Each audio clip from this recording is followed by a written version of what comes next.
A service of KIBMradio.com, the Internet's home for an all old-time radio.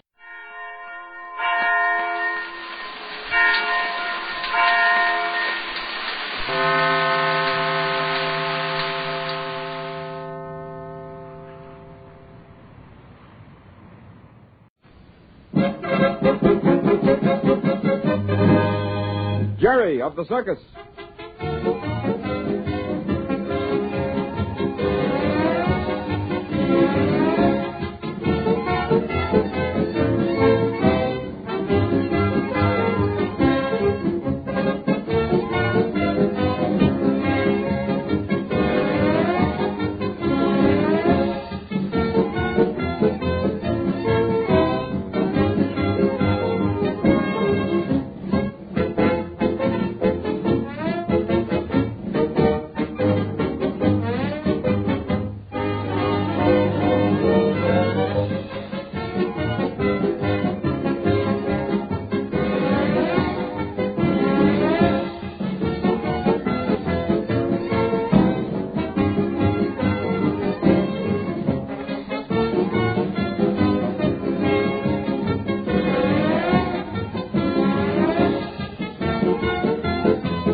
For Jerry of the Circus. Mr. Randall, you in there? Yeah, come in. Oh, it's you, Dan. Yeah, I just got back from town. Thought I'd better drop by your office wagon and see if there's anything I can do. And if I ever needed an efficiency expert, Danny Dugan, this is the time. By the way, Mr. Randall, the boys on the lot are passing the word around that maybe there ain't going to be no show today. No. Well, you don't say. That vicious gossip, Dan. Now, if that ain't just what I told the folks, Mars Randall. Yeah, if a little thing like a cyclone blowing out a circus all over town could stop it, huh? As a matter of fact, we gave them a free show this time, and one they'll never forget. You're a great loser, Mr. Randall. A man that can kid after the beating you've just taken deserves a medal. How'd you find things in town, Dan? Bad enough. Fortunately for the towners, though, the twister only hit the east end of the city. Well, their good luck's our bad luck. We certainly parked on the wrong side of town this trip. Yeah. Most of the residential sections and the whole business center of town escaped. I'm mighty glad to hear that. Well, I suppose we better get down to business, Mr. Randall. What's the first thing to do? You haven't found out where the main tent finally landed, have you? Of course I have. I forgot to tell you. Afraid it won't be any use to us, though, after this. It caught on a church steeple on the far side of town. Oh. Naturally, it was torn to shreds. Well, that's that. What happened to the steeple? Knocked it down, of course. Oh, that's a pity. I'm sorry, Dan. So that means we're minus the main tent for the rest of the season. Oh, no, we're not. What do you mean? Yeah, we've got an old one from 2 seasons back at winter quarters. In good enough condition? Certainly. An old one is always reconditioned and ready to be sent out in case of emergency. Good. How soon can it get here? Tomorrow night. I'll get a wire off immediately. Fine. That means we only lose 2 days, today and tomorrow. Yep, but 2 days is more than I've lost in 20 years. You don't say, Mr. Randall. Yeah, I certainly hate to break my record. Well, at least you know it's not your fault. If it were humanly possible, you'd be putting on a show. You bet I would be. Say, look out there, Dan. Certainly a mess. But those roustabouts are cleaning up as fast as they can. No, that isn't what I mean. Where? What? I mean all those towners wandering through a lot. Yeah, it's a shame we can't give them a show, and we won't be able to stay over another day to give them one. We'll just have to jump right to Harper City and make that our next stand. Mr. Randall?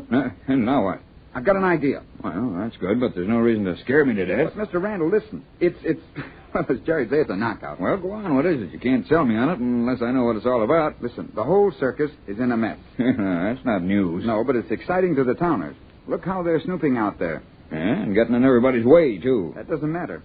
You don't know it, but you're going to give this town a show after all.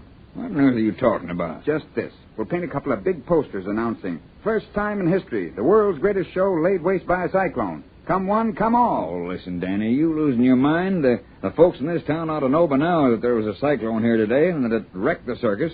If they don't, they won't be smart enough to read your posters. But you don't get the idea, Mr. Randall. All right, well, go on. My plan is for you to charge 25 cents for the folks to go through the circus lot and see exactly the mess we're in. Danny Dugan, why, of course. Why, say, you've hit the bullseye. I bet I have. Say, they'll want to know all about how the animals got by, let the guards tell what happened, and... Dugan, you're a magician. Get those posters painted, and we'll show this town how a circus can be wrecked and rebuilt in 2 days. That's the ticket, and make them pay to see it. Yeah, here, wait a minute till I write this telegram for Bill. Winter quarters about that meantime. Yeah. Oh, yeah, say, I guess he'd better send on any extra small tents he's got out there, too. I'll say. All those places along the Midway will have to be rebuilt, and that menagerie tent's a wreck. Yeah. Well, don't worry. They can't keep the Randall circus troupe down. Here, just a second. Oh, by the way, Mr. Randall. Yeah? Well, I was just wondering about... Well, out with it, man. What's in your mind? Well, you spoke about a new suit of clothes for every good idea I thought up, and... You old rascal. You got to shake me down, huh? Why, Mr. Handler, of course not. No kidding, Dan. You deserve a couple of suits for that suggestion. And it's a cheap price to pay, too. Oh, I don't want a suit now. I only wanted to show you I'm earning my keep as an efficiency expert. Mr. Randall? Mr. Randall. It sounds like that nephew of yours. Hey, Mr. Randall. I'll open the door. Oh, there you are, Mr. Randall. Oh, hello, Uncle Dan. What's your hurry, Johnny? Say, Mr. Randall, there's an old farmer out here. Yeah? He wants to see you. It's about Aga. Aga? I thought that chimp got away. She did. That's the trouble. Well, has she been found? Yeah, that's it. But the farmer says he won't talk to anybody but the manager. Oh, all right. Bring him in, Jerry. Okay. That boy certainly can get excited. Oh, it looks as if you're getting your chimpanzee back anyway. Yeah, I hope so. She's too mischievous to let her round loose. I'll get those signs right out, Mr. Randall, All right. and I'll organize a tour around this circus lot that'll do you proud. Well, okay, Dan. It's up to you.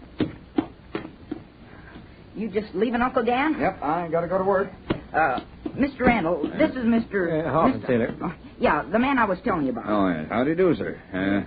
Jerry tells me that you have news of our prize chimpanzee. Yes, sirree, I reckon that's what you'd call it. I didn't get more than a squint at it myself.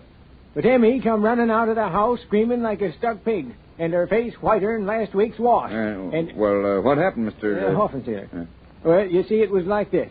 That cyclone, I reckon you know all about that cyclone, huh? Well, unfortunately, we do. Yeah, I thought probably you would. Well, friend, I don't mind telling you, it cleaned my farm like a fresh-plucked hen. Emmy sent me out to see if any of the animals was left. And I don't mind telling you, I hadn't got no further than the end of the barn when she let out a yell that sent goose flesh up and down my spine. But what happened? I thought you said that... I'm getting to that now. Well, knowing Emmy like I do, I didn't let no grass grow under my feet. No, sirree. I lit right out for the house.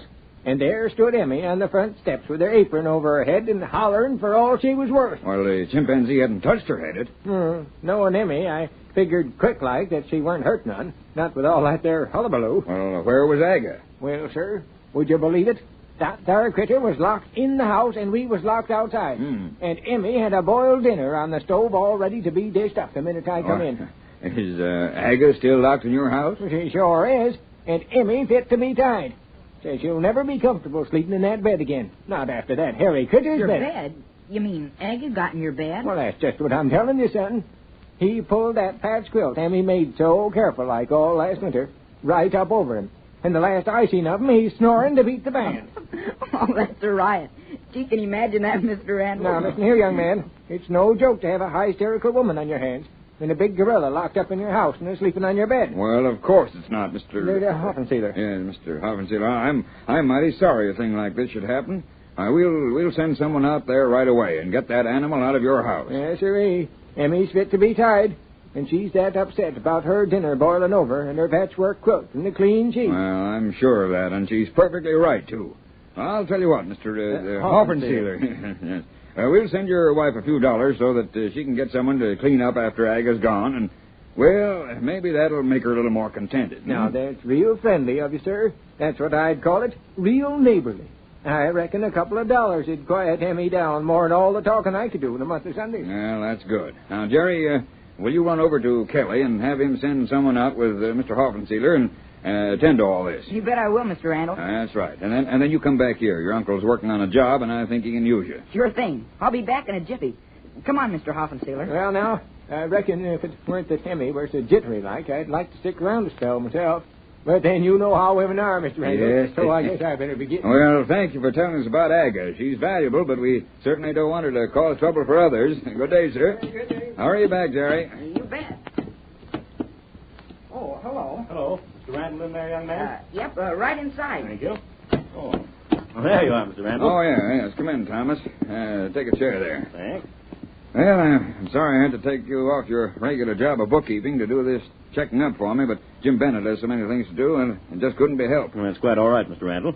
There's not much bookkeeping for me to do anyway, at least not until we get rolling again. Well, that's good. Well, I suppose you've checked things over pretty carefully and know just where we stand. What's the bad news, Thomas? Bad news is right. The main top is ruined. It's got on the church steeple. Oh, yes. I've heard about that. I've already wired for a spare top and any others that they have available in winter quarters. Yes. Well, the wardrobe top seems to have disappeared. The cyclone scattered our costumes all over town. What a mess. Yeah, I say. People are bringing things in pretty fast, though. Most of them can be saved, cleaned up, and used. Well, that's lucky. Yes, it is. But we've taken an awful beating in the mess tent. I can imagine. I saw that go up. Did you ever see so many plates and silver floating away in all your life? And, of course, the crockery is a dead loss. Yeah. I've already put in an order for mess tent equipment. We can get credit enough to cover that. Have you estimated the amount we'll need to rebuild the Midway? Well, approximately. And, of course, our running expenses are around $5,000 a day. Yeah. How many days do you figure we'll lose? Only 2. I've canceled the engagement in Big Rock, but I've notified Harbor City we'll pay there or else. Well, that's not giving us much time. No, but we can't afford to disappoint those cities, nor can we pay these terrific overheads and without getting in some daily receipts. We'd be bankrupt in no time. All right, Mr. Randall. You give the word, and we'll get things ready. That's the spirit. Well, how much do you figure we'll need to borrow to see us through? It's too bad we've no insurance to cover this loss. Oh, I know, but it's impossible to cover a tent city like this against such emergencies. The rates would be too high. Yes. You'd have to take out separate clauses for everything. Tornadoes, floods, cyclones, lightning, and all that. Yeah, I've been pretty lucky. Over 20 years in show business, and this is the first major catastrophe like this I've ever had. I guess you're right, Mr. Randall, as usual. Oh. Yeah. Here I am, Mr. Randall. Well, so I see. Just a minute, Jerry, till I finish here with Mr. Thomas. Well, what do you figure we'll need, Ben? Well, to do it right, I'd say offhand about $25,000. $25,000? What for? Now, to help us rebuild the circus and get it in shape to play Harper City. Gee whiz, that's terrible. Not when you consider that it costs thousands of dollars a day just to move this circus and feed the animals and people. Say, that's so. Thomas, get downtown and find out what kind of a deal we can make on such a loan, the percentages for 30, 60, or 90 days, and so on. All right. I'll have the figures for you tonight. Good. You'll know where to find me. Righto. Say, things are sure moving fast around here. They'll have to if we expect to finish out the season, Jerry. There's a line of people a block long outside what used to be the main entrance. Mm-hmm. They're letting them in groups and showing them through the grounds. What's the idea, Mr. Randall? Well, that's an idea of your uncle's. That's what I wanted you for. He'll need your help, I think. Now, you go and find him, Jerry. He'll tell you what it's all about.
countdown for blast off.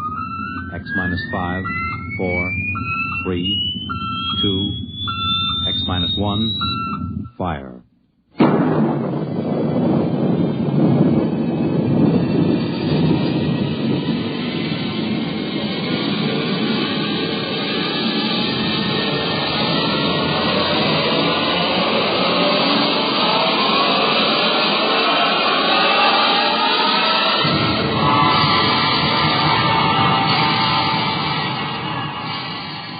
From the far horizons of the unknown come transcribed tales of new dimensions in time and space.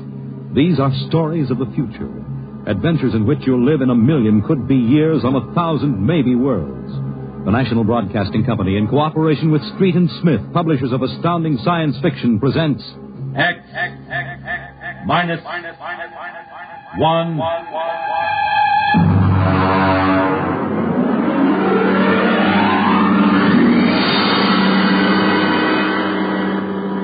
Tonight's story. Cold Equations. There is no margin of safety along the rim of a frontier. There can't be any until the way is made for those who come later. Until then, the penalty for mistakes is a grim one. The laws of physical nature operate with irrevocable certainty, with no room for mercy, kindness, or sentimentality. In space, life becomes a cold equation, and the equal sign is often followed by death. I know. I'm the pilot of an EDS.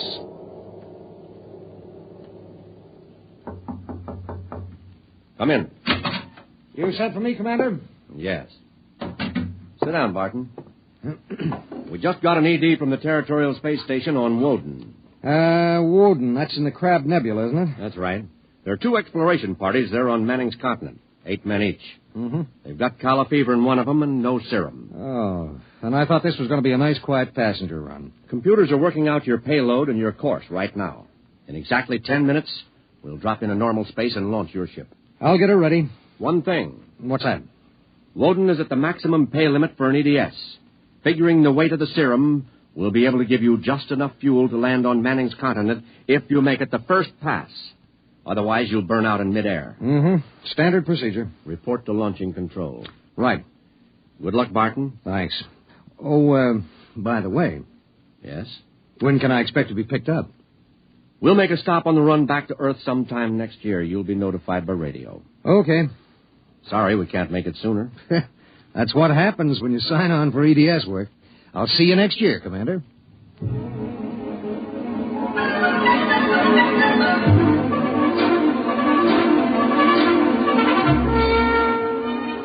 Down in the belly of the Stardust, the crew was working like beavers to get the EDS, the Emergency Dispatch Ship, ready.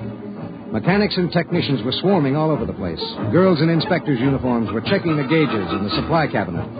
9 minutes later, the exact course was in the computer. The serum was stowed in my supply cabinet closet, and little EDS 4G3 was ready to be born into space. Barton? Yes, sir. 30 seconds to blast off. All set? All set. I'm turning you over to traffic. Ready. Traffic control. Come in, EDS 4G3. Ready. 20 seconds. Lock open. 15 seconds. Space drive on. Space drive on. 10 seconds. Gravity neutralizer on. Neutralizer on. 5 seconds. 4, 3, 2, 1. Blast off.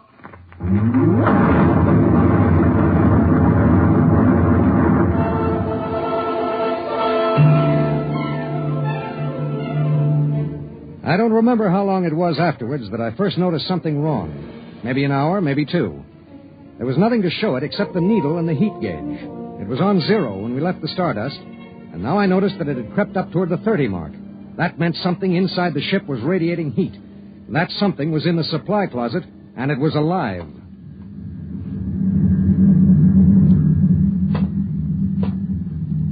All right, come out. Whoever or whatever you are, if you don't come out in 5 seconds, I'm going to blast you. 1, 2. Well, I'll be... Hello. I'm Marilyn Lee Cross. What are you doing in there? I'm I'm a stowaway. Oh, my. What's the matter? Do I have to pay a fine or something? What are you doing here? I wanted to see my husband. Who's your husband? He's with the government survey crew on Woden. I haven't seen him since he left Earth 4 years ago. Okay. But what made you hide in my EDS? I have a job waiting for me on Mimir, but I heard you were going to Woden and there was plenty of room, so I hid. Oh, I knew I'd be breaking some kind of rule, but what's one little rule?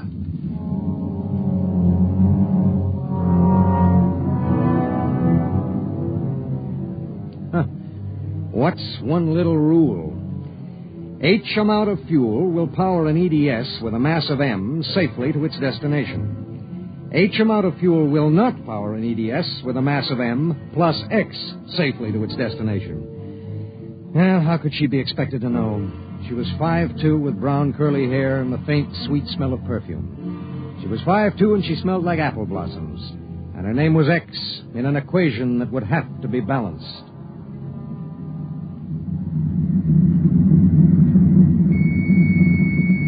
Stardust. Come in, EDS. Come in. This is Barton, emergency dispatch pilot 4G3. Go ahead. Give me Commander Delhart. What's the message, EDS? I have to consult Commander Delhart. The commander is busy. Listen, you squirt. Give me Commander Delhart. One moment, 4G3. Commander Delhart. Emergency message from ETS 4G3. This is Delhart. What is it? At 0800 hours, I discovered a stowaway aboard my ship. A stowaway? Yes, sir. Well, have you notified ship's records? Not yet, sir. You know the regulations as well as I do. Of course I know the regulations. That's why I'm calling. Martin, what's going on? Sir, this is a girl. A young woman. Oh. She wanted to see her husband on Woden. She didn't know what she was doing. I see. I wondered, sir, maybe the cruiser could change course or something? I'm afraid not. We're hundreds of light years apart now. We have a limited fuel supply ourselves, with 900 passengers. Is there any chance? No.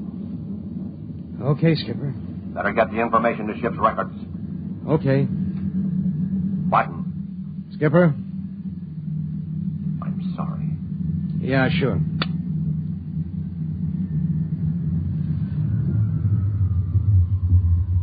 You cut our acceleration, didn't you? Yes. Why? Well, save fuel. For a while. How did you manage to stow away? Well, I was taking a language lesson in Mimirese from a girl in the inspection corps. The order came in for your trip, and I just went along on an impulse. Oh, it was easy. I'll be a model prisoner, I promise. Oh, if you were only a thief or a spy, it would make it easier. Make what easier? Forget it.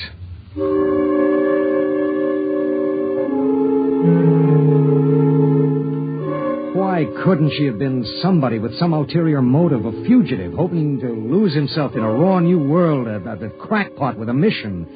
Why did she have to be a woman? A beautiful, kind, trusting woman?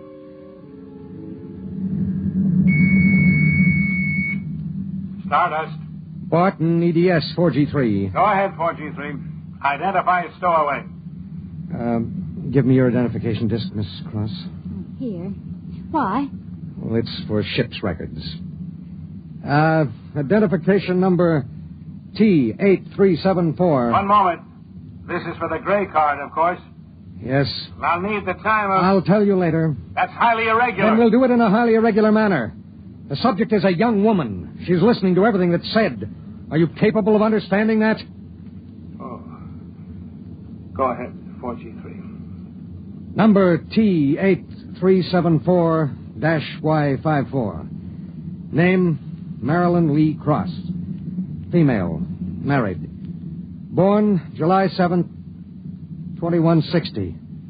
Good Lord, you're only a child. Height, 5 feet 2 inches. Weight, 110. Hair, brown. Eyes, blue. Complexion, light. Blood type, O. Original destination, Port City, Mimir. Listen, I'll call you back later. Look, miss. Marilyn. Look, Marilyn. I guess you don't know what you got yourself into here. Well, it's like this. This ship is carrying Calla fever serum to the survey group on Woden. Yes. Their supply was wrecked in a tornado. The fever is always fatal unless the serum is given in the first 48 hours. Now, these little ships have exactly enough fuel to reach their destination. If you stay aboard her, your added weight will cause it to use up all its fuel before it can land. What happens then? We crash. You die, I die, and 6 fever victims on Woden die. Well, can't they send out another ship to meet us? There are no ships to send. Well, Oh, no. Oh, no, you couldn't do that. That's how it has to be. But that's crazy. I haven't done anything. I haven't hurt anybody. I'm sorry. I should have told you before, but I wanted to make sure there was no other way. You mean it? You're going to make me leave this ship? That's how it is. But I'll die. I'll explode. I'll be like those horrible pictures about... Try to understand. I do understand. You're going to kill me, and I didn't do anything. I know you didn't. That has nothing to do with it. It has everything to do with it. Nobody just dies like that for no reason. Oh, listen. Maybe there are other cruisers you don't know about. Maybe the radio, maybe it... Now, listen to me. It's different here, different from anything you've ever known. On Woden, there are 16 men on an entire world. They're fighting an alien environment. The environment fights back. You can only make a mistake once. And I made a mistake. Yes. There's no hope. Absolutely none. You'll have to be put out of the ship.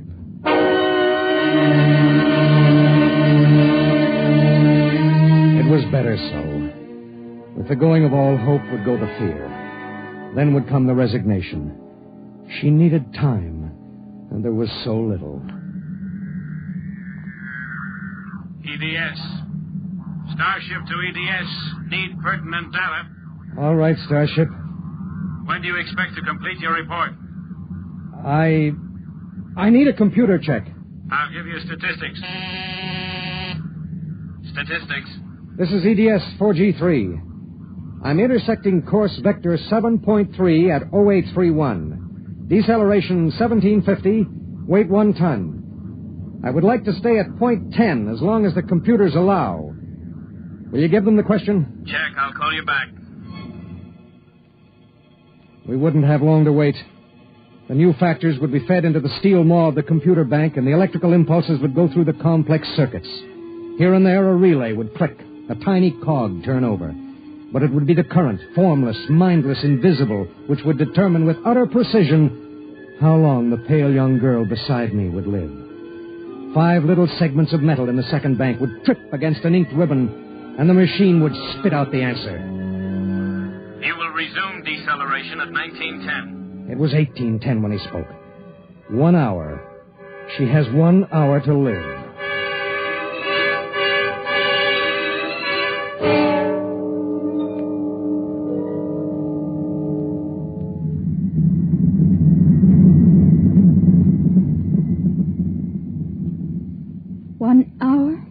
That's it. All I did was hide in a closet. And now you tell me I have to die. I don't believe it. You might as well get used to it. If this happened back on Earth, 1,000 ships would fill the sky. The whole world would know about it. They'd do everything to save me. This isn't Earth. It was such a big dream. Jerry and I separated almost 5 years ago. We were too young. And I was going to see him to try to make everything all right again. Are you married? I was. Oh? She ran off with some guy in the weather service. Do you still think about it? I don't let myself. Where is she? Back on Earth. Look, if you don't mind, I'd just as soon talk about something else. Okay.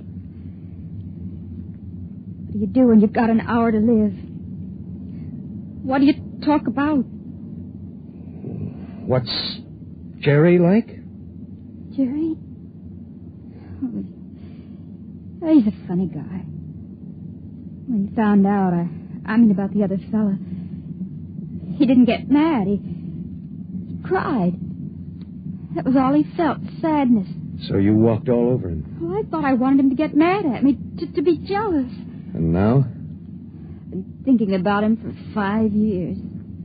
So when I heard the ship was bound for Woden and I knew Jerry was there, I stowed away. I didn't know about the fuel. I didn't know this would happen to me. She had violated a man-made law that said keep out. The penalty was not of man's making or desire. It was not a penalty men could revoke. H amount of fuel will power an EDS with a mass of M safely to its destination. The time was 18:30. 40 minutes. It was beginning to get me. A space frontier is a rough place, and I'd seen 100 men die since I left Earth. But this was different. I watched her as she wrote a message to her folks. I watched her as she fought her way through the black horror of fear toward the calm gray of acceptance. And then there it was on the view screen. The planet Woden. A red ball enshrouded in the blue haze of its atmosphere, swimming in space against the background of star-sprinkled blackness. The chronometer on the instrument panel said 18:45.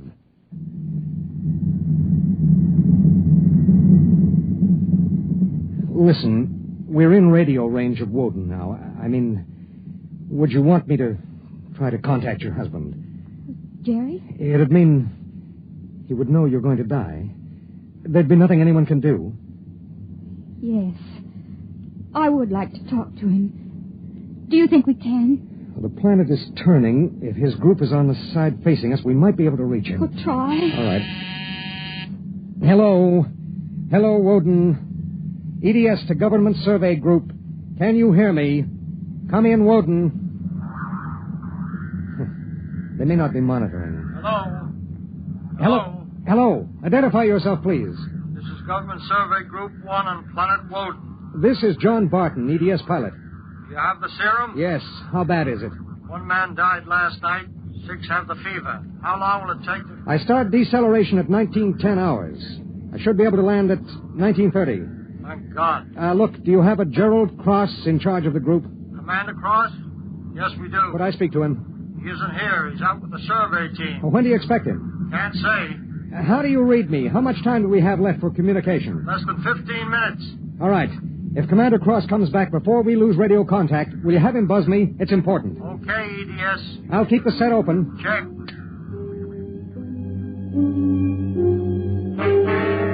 The minutes passed like small bits of eternity. On the view screen, I could see Manning's continent sprawled like a gigantic hourglass in the eastern sea. There was a thin line of shadow where it was beginning to disappear as the planet turned on its axis. I looked at the pale woman next to me, and I thought of another woman long ago who'd sat next to me and cried because I wouldn't try to understand. What had she written in those letters back home? What would they think of the faceless, unknown pilot who'd sent her to her death? What would I think of myself alone nights, reliving this voyage?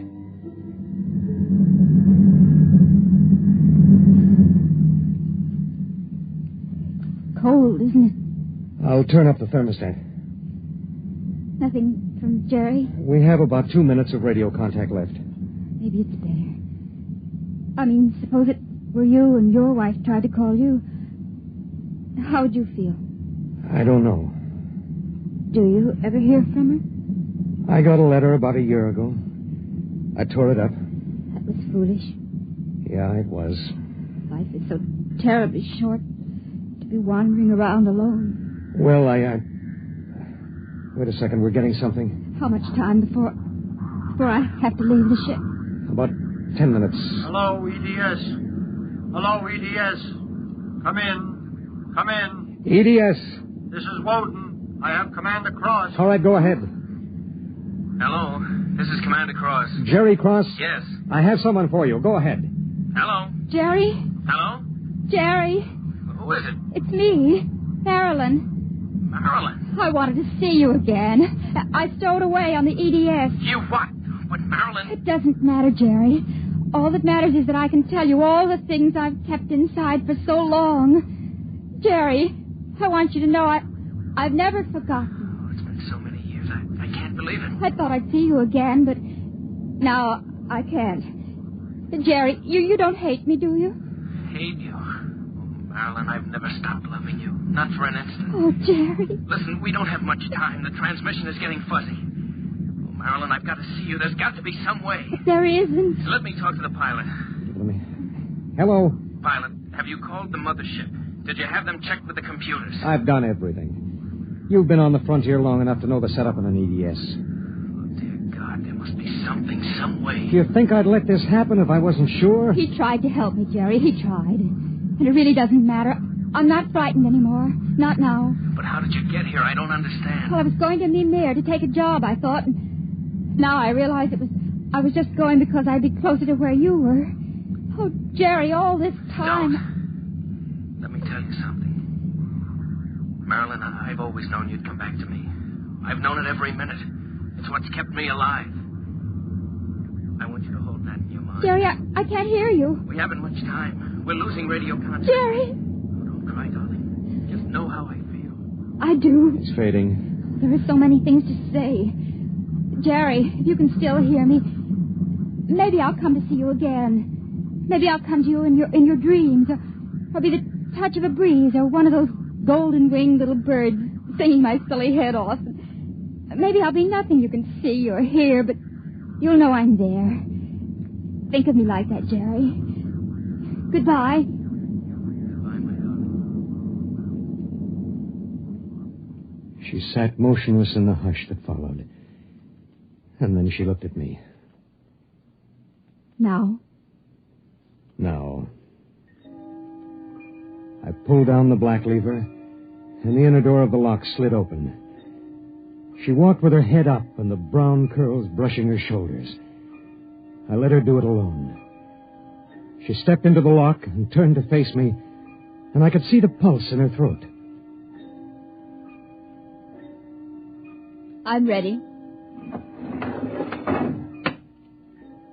I pulled the red lever, and there was a slight waver as the air gushed out.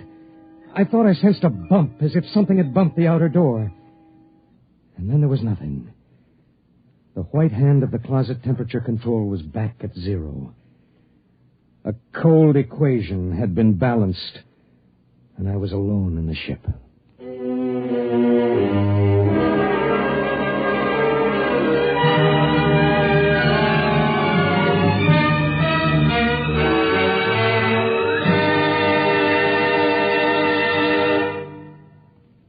You have just heard X-1, presented by the National Broadcasting Company in cooperation with Street & Smith, publishers of astounding science fiction. Tonight, by transcription, X-1 has brought you Cold Equations, written by Tom Godwin and adapted for radio by George Lefferts. Featured in the cast were Court Benson as Barton, Jay Meredith as Marilyn, Milo Bolton as Commander Delhart, Bob Hastings as Jerry Cross, Jack Arthur as Traffic Control Officer, and Walter Kinsella as the Woden Monitor. Your announcer, Bill Riffey. X-1 was directed by Ken McGregor and is an NBC Radio Network production.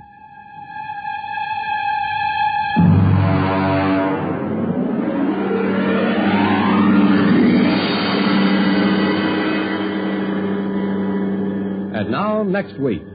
In the days of the Windjammers, whalers sometimes went on cruises that lasted as long as 2 years, and so sometimes they had to resort to rough methods to gather a crew. But what of the future, when a cruise to a distant star may last for 15 years or more? We hear of such a voyage next week on X-1. The strange island of Euclidia becomes more mysterious and terrifying with every discovery Jerry and his friends make on this weird artificial stronghold.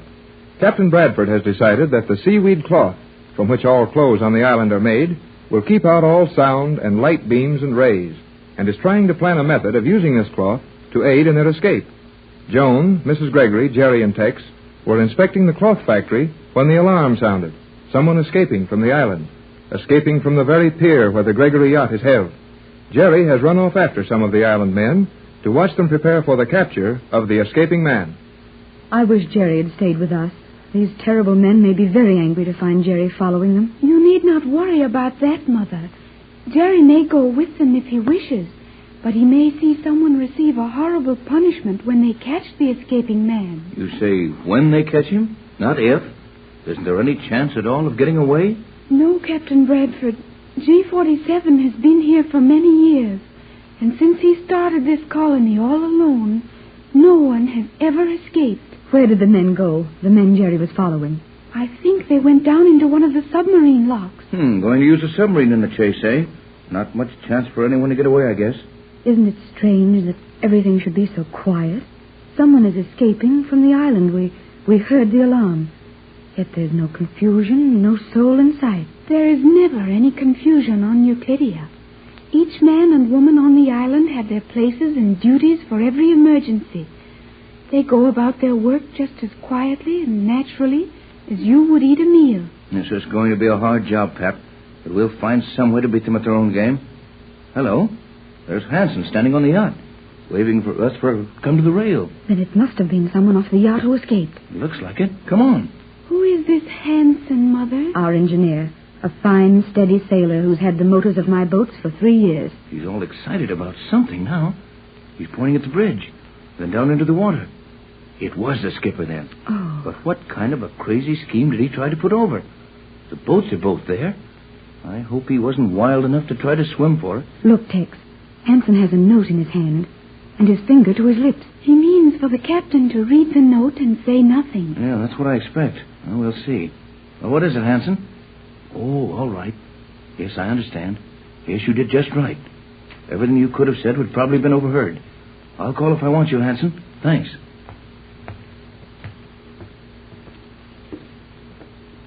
Isn't it strange how loud his footsteps sound on the deck of the yacht, and ours make no sound on the island floor?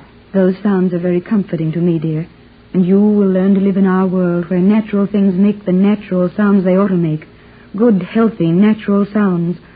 All this perfection of silence here, it's too much for me. But I can't tell you what is in this note until I get it under some of their ray-deflecting cloth and show it to you. I'm even afraid to hold it out in the light any longer for fear they have read it. But it's good news. Good old skipper. Well, can we take it in the cabin now and discuss it?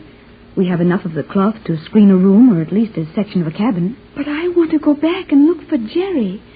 The men should be coming back now, and I want to meet that foolish boy before he makes them angry. He will ask too many questions, and that they will not like. Good idea, Joan. Take your mother with you. Go and find the kid and keep his mouth shut. If he hasn't opened it too far already. I'm going aboard the yacht and do a little figuring on this note. The alarm again. That means they have not found the one who escaped. They will be sending out another party to search the ocean.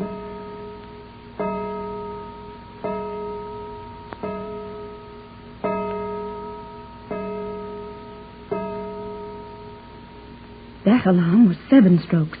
What does that mean? Another person has escaped near Pier 7, or the one who escaped before has been seen near Pier 7.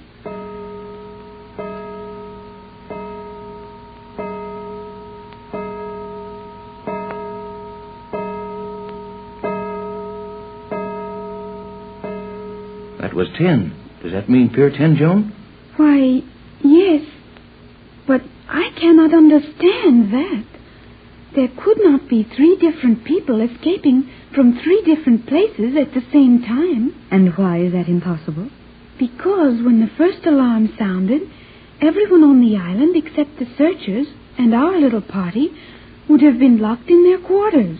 Tex, do you know what all this means? Well, I've got a good idea. Unless I'm mistaken, all the other alarms will ring before they get done.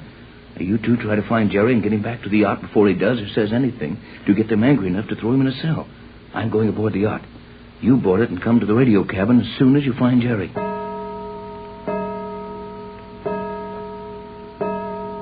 I have never known anything like this to happen. What can it be, Mother? I think the captain has an idea, dear, but you mustn't ask him now, for fear someone might overhear our answers. We'll go, Tex, and report to you just as soon as we find Jerry. Well, good luck. Now, if I'm only figuring this thing right, good old skipper.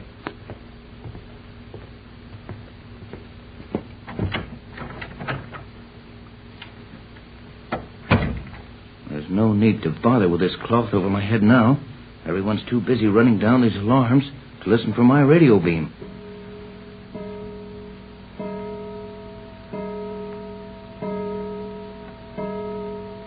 Boy, the old skipper is sure stirring things up. Now, if I can only raise Johnson while all this hubbub is going on. Oh, of course, I'd have to wait for the set to warm up. Hanson could have gotten that note to me a little quicker.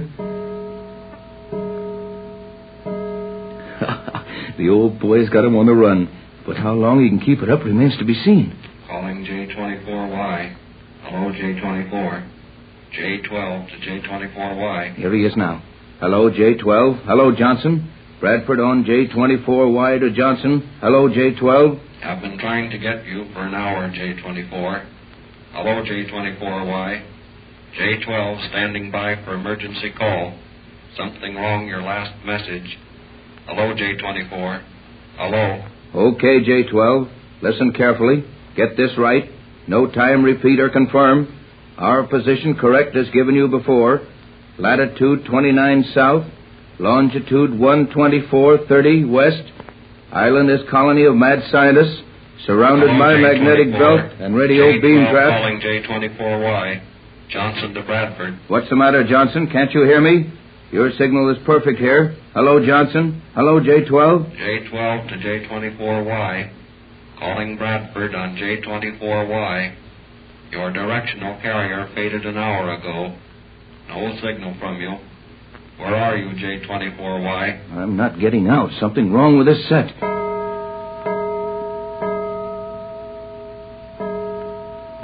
Yeah, the skipper is keeping them entertained, but it won't do any good if I can't get through here pretty quick. Hello, J12. J12. This is Bradford on J24Y. Can you hear me, J12? You can hear me. J12 signing off. Have several private phone stations trying to reach you. If you can hear this and need aid, get message to land station for cable relay. J12 standing by. Oh, he's gone, and he couldn't even hear my signal.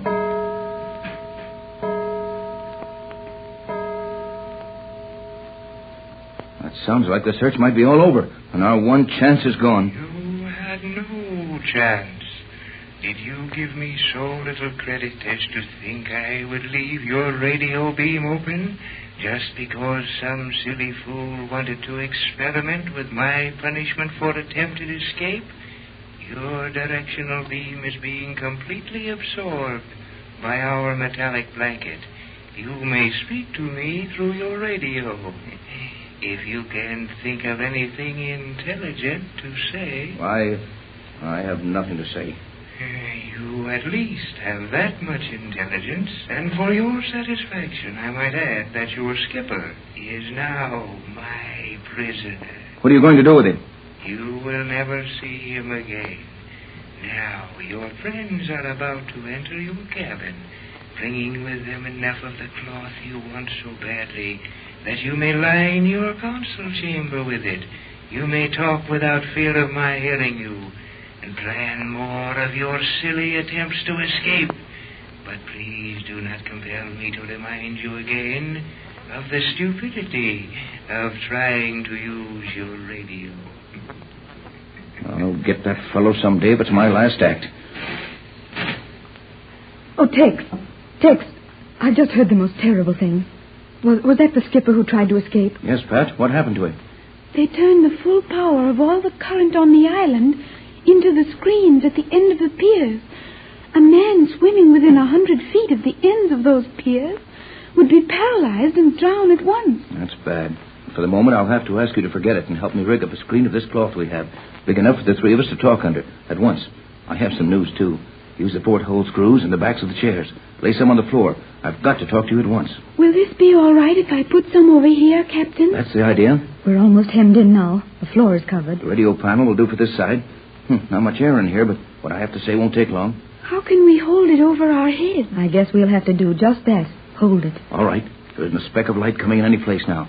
Now listen closely while I tell you what happened. Yes. The skipper staged that escape so I could have a chance to use this radio without being overheard. What? That was what the note said that Hanson gave me. And did you use the radio? Yes, and the only one who heard me was G47. Oh. I should have known he would intercept my beam. Did you get any of your message through, Captain? Not a word of it. I could hear Johnson trying to call me all the time, but he couldn't even get my signal. Oh, then it was all useless. And the skipper. Oh, Tex, I feel so badly about that. He was a fine man and a grand friend of ours. Yeah, keep your chin up, Pat. That's the one bright spot in the whole thing. But, Captain, the skipper must have been killed. They always are when they try to swim through the electric net. Yes, but the skipper didn't try to do that. He merely used my air rifle. Doesn't make a sound. And he shot through the portholes here so he wouldn't be seen. Well. Shot pieces of steel wire at the ends of all the piers the range the gun would reach. No. He knew those metal pieces striking the water would set off the magnetic alarm. Then where is he? Safe in a locker down on the keel. G-47 tried to bluff me about having the skipper a prisoner, so they haven't located him. We can smuggle this cloth and food to him. We've got one more on our sides than they know anything about. Oh, that is fine, Captain. That almost makes up for the radio message not getting through. We've got a man whom G-47 thinks is missing, and we may be able to use him in many ways. Good old skipper. Now, with this cloth, we may be able to do something with an idea Jerry had. Say, where is Jerry? Why, we thought he had come here to you. We saw the searching party return. And Jerry wasn't with him? No, Tex. He wasn't. Oh, Mother, I am afraid for Jerry. Faster than a speeding bullet. More powerful than a locomotive. Able to leap tall buildings at a single bound. Look, up in the sky. It's a bird. It's a plane. It's Superman. Kellogg's Pep. P-E-P, Pep. Kellogg's Pep, the Sunshine Cereal, presents The Adventures of Superman.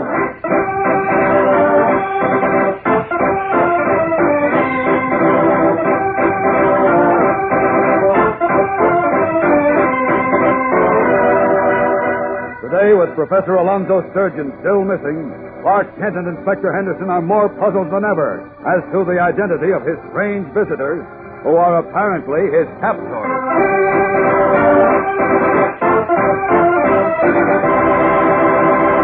Hello there, gang. This is your pal Dan McCullough. Say, do you know what's a gold mine of good eating? A dish of sunny golden toasted Kellogg's Pep. Yes, sir. Breakfast sure does glitter and sparkle when Pep heads the menu. Tickles your appetite like anything.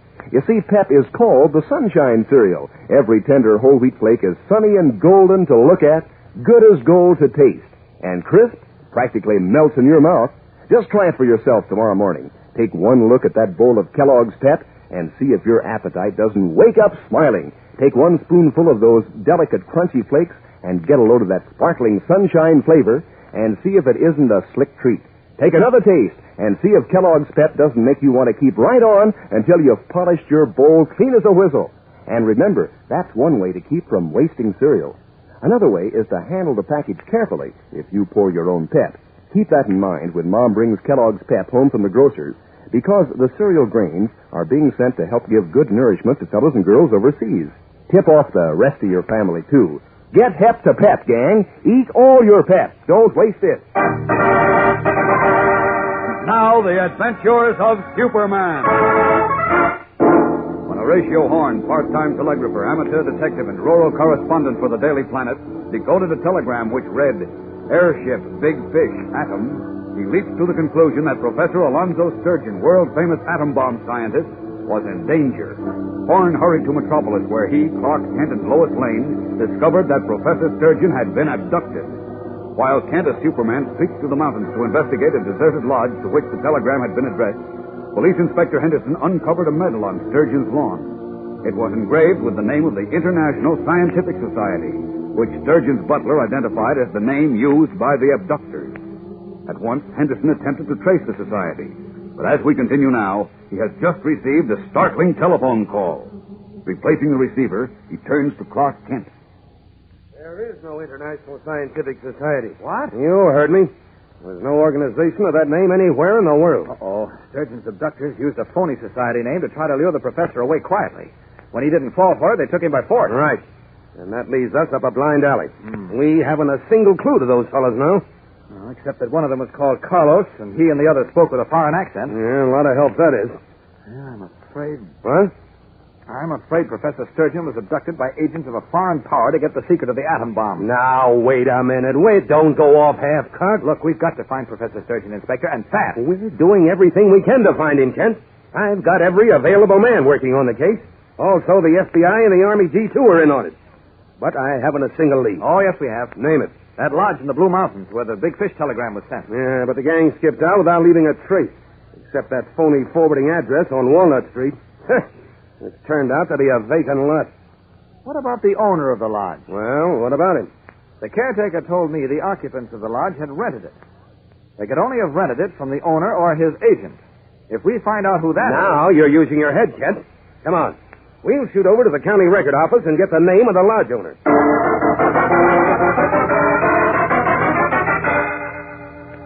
Well, these are the Nashville corporate records, Inspector. Now, let's see. Madison Farms, Manchester Hunt Club. There we are. Maple Lodge. Who's the owner? We'll be right here. Yeah.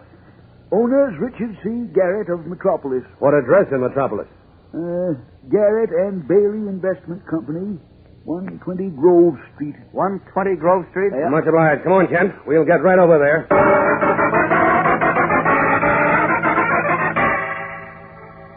I'm sorry Mr. Garrett isn't here, Inspector. I'm Mr. Bailey, his business partner.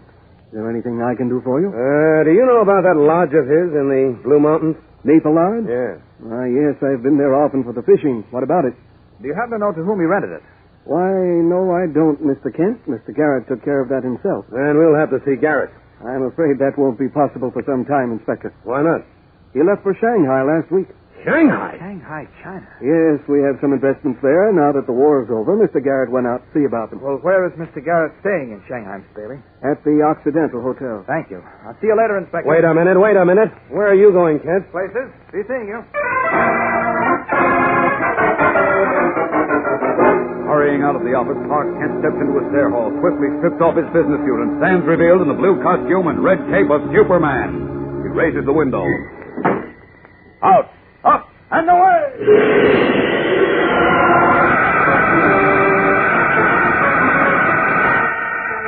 Leaping high into the twilight sky, the Man of Steel swerves and rockets off into the west. Like a flashing meteor, he streaks across the country and heads out over the vast Pacific Ocean, bound for Shanghai, China. It is daylight when he lands there, but back in Metropolis, night has fallen. As Lois Lane and Horatio Horn stand before a board fence on deserted Walnut Street in the warehouse district. That warehouse to the left is number 94, Miss Lane, so this empty lot is where number 96 would be. Well, there goes that little dream. I thought Clark might be holding out on me, hoping to scoop the story for himself. You're very suspicious, Miss Lane. No, just careful. Well, we've wasted this much time. We might as well waste a little more. Come on, Mr. Horn. Here's the gate. Wait. Wait, you're not going into the lot, are you? Why, certainly. This is the address the caretaker at Maple Lodge gave, Mr. Kent, isn't it? But it was a false address. It's only an empty lot. Not quite empty. There seem to be a few trucks around. I want to have a look at them. Oh, why would you be interested in those old trucks? They look like junk to me. Oh, maybe they're not all junk. You seem to have forgotten that Professor Surgeon was taken away in a truck. Aye, so he was. By Gulliver, What's the matter? I stumbled over a box and barked my shin. Oh. I think we can use some light. Unfortunately, empty lots are not equipped with electricity. I'm a detective, Miss Lane. I always carry a flashlight with me. Why, how wonderful. Yep, it's part of the kit I received when I enrolled in the famous Correspondence School Detective Institute. Let's see, where is it? Here's my combination knife, my handcuffs. Oh, jumping grasshoppers, I forgot it. Some detective. Not lick, though, by Gulliver. First rule of a detective, always be resourceful. There. Nothing wrong with my cigarette lighter, is there, Miss Lane? Not a thing. Hold it up to this truck, will you? Right. They didn't take Professor Surgeon away in this one. It has no front wheels. Bring your lighter over to this one, will you, Mr. Horn? No use, Miss Lane. I can see from here, hood's off, the engine's gone. This must be a junkyard. I guess so. This truck here has no engine either. Well, I guess we scored a great big goose egg in this inning, Mr. Horn. Don't be discouraged, Miss Lane. First rule of a good detective is... Never say die, I know. Exactly. It's always darkest before the dawn, you know. And every cloud has a silver lining. Exactly. Oh, stop it all. Scream. What a day. Professor Surgeon disappears. We fall into a mountain stream and almost get drowned. We make this long trip for nothing, and now you spout proverbs. I'm sorry, Miss Lane, but... All right. Now let's get out of here. Yeah, this way. I'll hold the lighter up, but... I say, what's that? What? These tire tracks on the ground. See them? What about them? Junk trucks don't make tire tracks, you know. And these are fresh ones. See? The ground is still damp from the rain this afternoon. Let's see where these tracks go. They probably go right out of the lot through the gate. Oh, no. The tracks go right up to the warehouse here and disappear. Now, listen, did it occur to you that the car might have backed up here, turned around, But it and just... didn't turn around. Look for yourself. The tracks go smack into the brick wall. Well, so they do. Gee, that's funny, isn't it? How could the wheels of the car get right up to the wall? The bumpers would stop it. Of course they would. There's only one answer. I'm listening. The car or truck went right through the wall. Mr. Horn, you get more brilliant by the minute. I suppose a crew of bricklayers was standing by to build a new wall as soon as the car smashed through. That hardly seems likely, does it? Hardly. And there's only one other answer. Well, I hope this one's better. What's that? Now, you'd only laugh at me, so I'll test my theory before explaining it to you. Trying to push the wall down, Mr. Horn? No, Look, Miss Lane. The wall is opening. Exactly. There's a trick panel. But why? I don't know why yet, but I'm going to find out. By Gulliver, this may be the answer to Professor Sturgeon's disappearance. Now, wait a minute. The caretaker must have meant 94 Walnut Street. That's this warehouse. I'm going in. It's awfully dark in there. You needn't be afraid with me by your side. I feel safer with a couple of brawny policemen. Maybe we'd better call headquarters. I'm not going to waste any time. Unless we find Professor Sturgeon at once, the whole world may be in danger. You can wait out here if you like. Oh, no. If you're not afraid, neither am I. Lead on, Macduff. Horatio F. Horn is the name. Come on, Miss Lane, but be as quiet as you can. Drawing a deep breath, Lois Lane steps into the pitch-black warehouse behind Horatio F. Horn, the amateur detective. What will they discover? We'll be back in a moment for the exciting climax of today's episode. So stand by. Say, gang, get a load of this. Here's the lowdown on a brand new pep dish of the week. A breakfast combination that's loaded with what it takes to make your appetite wake up in a hurry. You ready? Here goes. This week's new pep dish of the week is a cantaloupe pinwheel. Features Kellogg's Pep the Sunshine cereal with sweet ripe cantaloupe.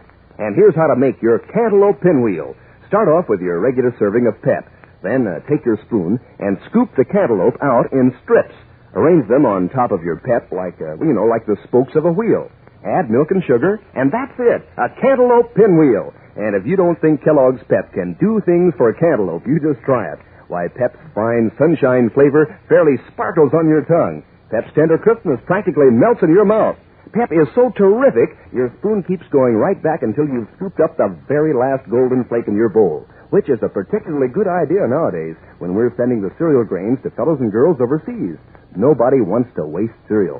Think of that when Mom brings Kellogg's Pep home from the grocer's. If you pour your own Pep, pour it carefully. And always make sure to eat all your Pep. Don't waste it. Finding a sliding panel in an outside wall, Lois Lane and Horatio Horn stepped into a dark warehouse. The flickering flame of Horn's cigarette lighter faintly illuminated stacks of crates and boxes. They were moving gingerly among them when... Drat it. What's the matter? What happened to your lighter? Fluid's all gone, I guess. Now what are we going to do? This place is pitch dark. Let me give you a light, lady. Who said that? Look, Mr. Horn. 3 men with guns. Yeah, loaded guns. And don't move or they'll go off. Frozen in their tracks, Lois Lane and Horatio Horn stare at 3 men who point menacing guns in their direction. What trap have the girl reporter and the amateur detective stepped into, while Superman, unaware of their danger, is in far-off China? Is this the hideout of the mysterious men who abducted Professor Sturgeon? Who are they? And what will happen to Lois and Horatio Horn? Tomorrow's episode is packed with thrills and excitement, fellows and girls, so don't miss it. Tune in, same time, same station. And remember, for breakfast, it's Kellogg's Pep. For excitement, the adventures of Superman.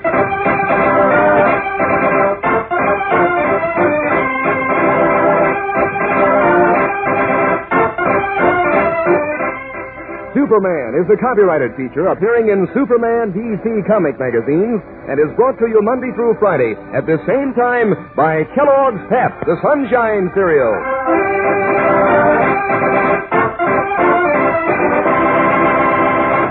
You know, Well, gang, you never forget a famous name. Like Kellogg, the greatest name in cereals. Kellogg brightens up breakfast with Kellogg shredded wheat. 15 crisp, tender biscuits in every package. There's loads of natural nut-sweet flavor in toasty Kellogg shredded wheat. Loads of fine nutrition, too. It's whole wheat. And these plump, delicious biscuits are just the right size, made to fit the bowl. Try them soon. Ask Mom for Kellogg shredded wheat.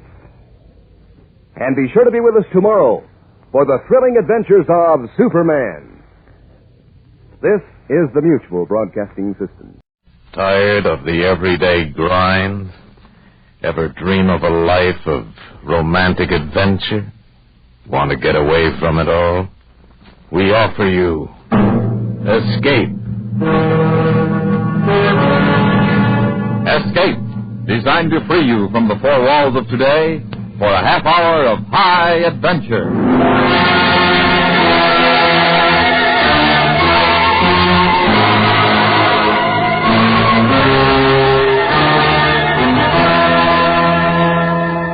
You are standing in a moonlit clearing somewhere in the Burmese jungle, the ruins of an ancient temple at your back, while gliding silently across the grass towards you, the knife in her hand held pointing at you, is the beautiful yet deadly high priestess of the cult you have profaned, the exotic girl who must now take your life. Listen now as Escape brings you Kathleen Height's story, Eye of Evil.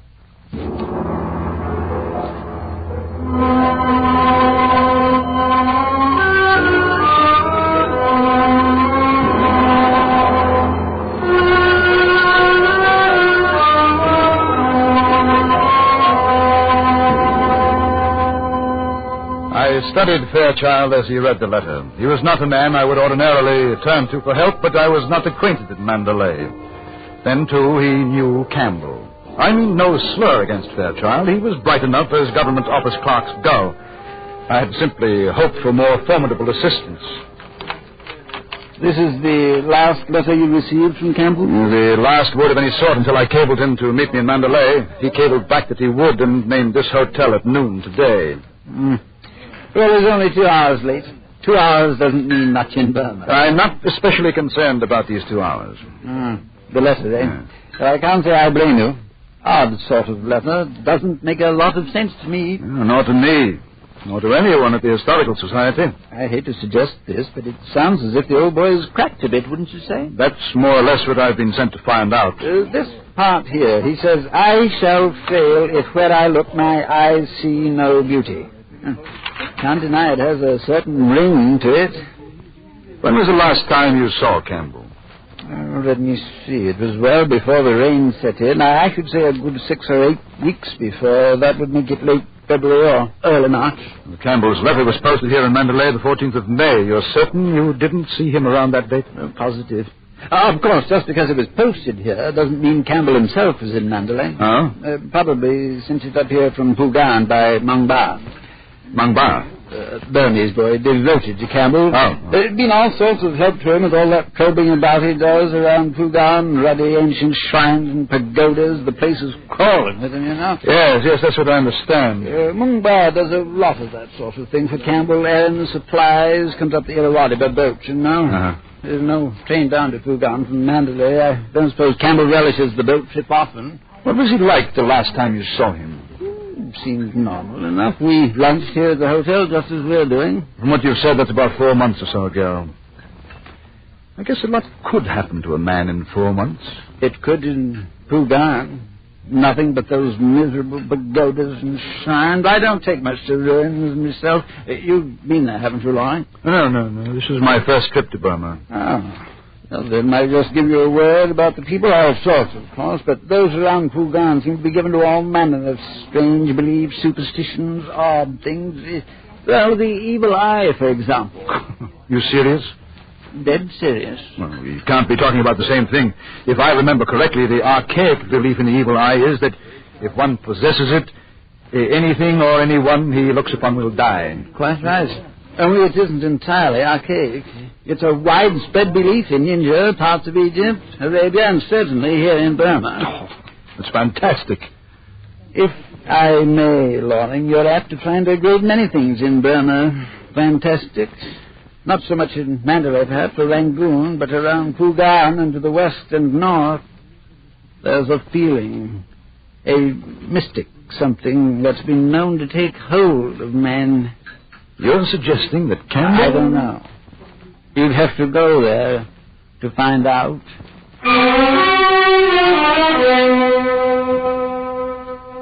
As Fairchild left me, something drew my attention across the room. She was alone. And quite possibly the most beautiful woman I have ever seen. Utterly, strikingly beautiful. And the look in her eyes was a compelling invitation. In no time at all, I accepted. You were a very long time. Matter of seconds after I saw you. But you were a long time seeing me. I have been looking at you for almost an hour. Well, not like that you haven't. No, I'd have known. I wonder.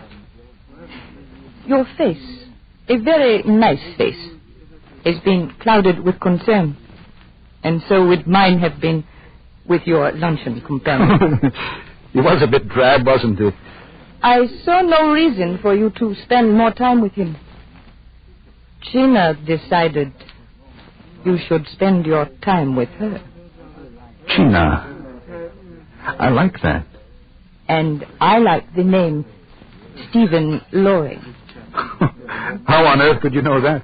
Either I have the gift of clairvoyance, or I paid to look at the hotel register. Oh, well, in either case, I'm flattered. And because I haven't much time, I agree with Gina. I should spend what time I have with her. How much time? Today. Perhaps tonight. And tomorrow? No. Tomorrow I'm off to Pugan and feeling a mystic something that's been known to take hold of men. You joke about Pugan. Oh, no, not really. I was quoting my drab friend. I've never been to Pugan myself. I do not think you would like it there. Oh? Pugan is very different. I should think you would find Mandalay much more to your taste. I should think I would, too. And Gina, knowing Mandalay was strange to me, wrote out instructions that would lead me to our rendezvous that night, and she was gone. I found it difficult to believe our meeting ever occurred, except that the memory of her was vivid and haunting. I lingered over a brandy and was preparing to leave the dining room. Greetings, Takin. You are, I am certain, one Mr. Loring? Is everyone in Burma clairvoyant? No, Takin. I am pleased to be Mungba. Who? Mungba. Oh, Campbell's friend from Pugan. Well, where is he? Isn't he with you? Regrettably not with Mungba. Esteemed friend remains in Pugan. Ask that you understand and kindly to return to Pugan with Mungba. Oh? Well, is anything the matter with Campbell? To say again, esteemed friend remains in Pugan. Ask that you understand and kindly to return to Pugan with Mungba. No, I understand you all right. I'm inquiring about Campbell. Is he well? To say again, esteemed friend remains... No, I understand. I am to come with you to Pugan. Campbell is there. Good. Good. To leave now is to arrive at Pugan as the sun rises. No, not good. Not today. Tomorrow morning, when the sun lives again, we will go. To say again, to leave now. No, never mind that. I said not today. You understand? Tomorrow morning, you and I go to Pugan. Not good. Very good. Now here, can you lead me to this address or show me how to get there? See? To answer, Mungba is able to lead to this address. Splendid. Then meet me here at the hotel at 7 this evening. No, thank you, Takin. Oh, no, now, what's all this about? To beg pardon, Takin, though able, Mungba think not wise for one Mr. Loring to present himself at stated address. So, Mungba not lead him there. And he smiled and bowed and scurried off. It didn't matter. I knew that somehow I would find my way to China that night. When evening came, I left the hotel and began a bewildering tour of the countless bazaars. By asking a direction here and a question there, I came finally to a dark cluster of buildings in a remote section of the Zegyo Bazaar. And there, at the proper door, I stopped.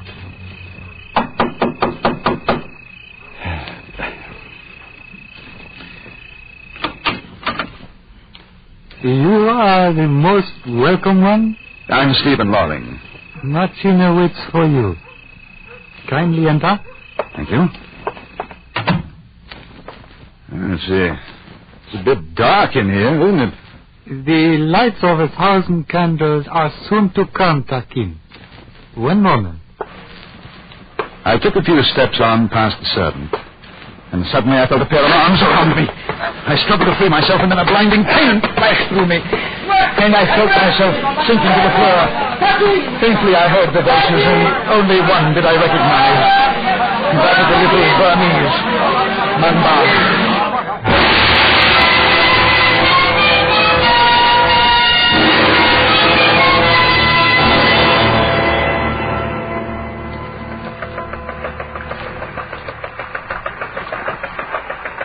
Takin. Takin. China. To wake from a dream, not always pleasing, Takin. Mangba. What happened? Not to remember, often rewarding. Yeah. Oh, we're on a boat? Soon to land at Pugal. Mangba, last night, you followed me. You saved my life. No trouble to serve friend or esteemed friend. Yes, Campbell. I wonder how I'll find him. In time, Takin, all questions are answered. No, you're wrong. Some questions are never answered, and maybe that's just as well. Spoken like man of wisdom, enlightenment. Very little of either this morning, Mumbai. It is morning, isn't it? Sun warm and new. Like Mungba, has much to learn before he dies. We all do. To beg pardon, Takin, some more than others. People of village are in their hearts good people, but wisdom to them new, and fear is old. Yes, so I understand, but what is... People of village require patience. Leader who shows patience and no fear can bring my people to enlightenment, away from superstitions and ancient religious teachings. Oh. No, you got the wrong idea. I have not come to lead your people any more than Campbell did. Now, understand, I've come only to get data on the ancient shrines and pagodas nearby and to help your esteemed friend Campbell. Takin to see many past glories of Pugan, but, beg pardon, villagers of Pugan also there.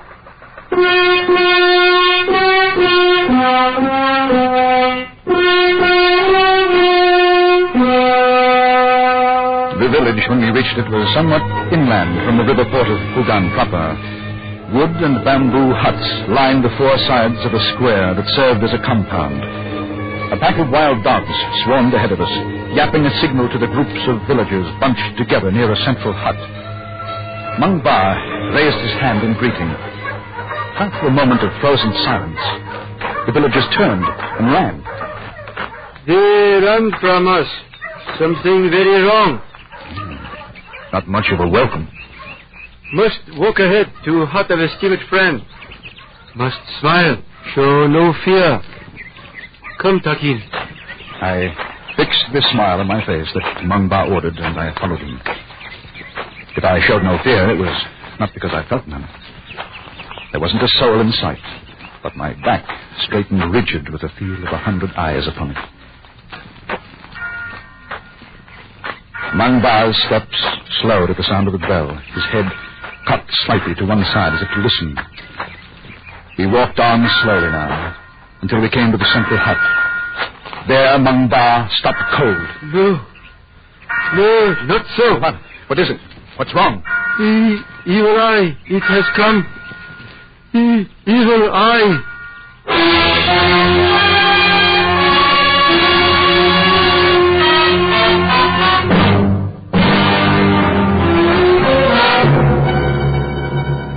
listening to Eye of Evil, tonight's presentation of Escape. Each week, CBS Radio issues an invitation to go on the prowl in a real squad car. You'll hear the stories of real witnesses in real cases as you join us on CBS Radio's Night Watch. It's unusual, thoroughly factual, and thoroughly exciting. Night Watch, every week on most of these same stations. And now Escape, and the second act of Eye of Evil.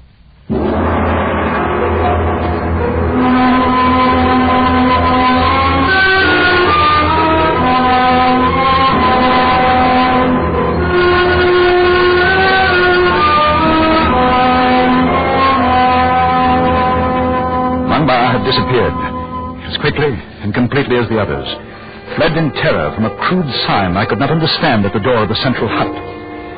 The temple bells tolled ominously as I walked inside, not knowing what to expect. Mungba had called this Campbell's hut, but there was no one inside, only the strange signs and symbols affixed to everything in sight. I wanted to run too, desperately, but something told me that if I were safe at all, I was safer inside the hut. As the silent day wore on, I found many of Campbell's papers. Garbled and strange, they were a chronicle of the steady deterioration of a man. When I finally put them down, it was night. Takin, Mungba falls before you. Are you hurt? Only with hurt of shame, Takin. Then get up. When duly forgiven. I said get up. And tell me what this madness is all about, these signs. This poppycock about the evil eye. Mungba, upon seeing the signs of evil eye, forgot his enlightenment. No. Did you find out about Campbell? He is said to be possessed. And that accounts for these signs? Signs are charm to evil eye. Take away power. So say my people. Your people are insane. Only frightened, Takin. Look. Can't you talk to them, reason with them, tell them they have nothing to fear, that even if they did these obscene charms of theirs are no answer? Not Mungba. Takin must do. Me? Oh, that's ridiculous. To say again, Takin must do. The evil eye is on this house. Only Takin can prove this is not so. So say my people. But how? Tomorrow, Takin look upon chosen one. If chosen one not die, spell of evil eye broken. If chosen one die, not good. Oh, the idiotic. To beg pardon. To do this, only way to save esteemed friend and self.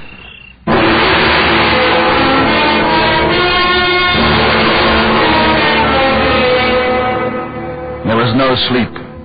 The foregone night spent itself slowly, weirdly, washed in moonlight and filled with strange sounds.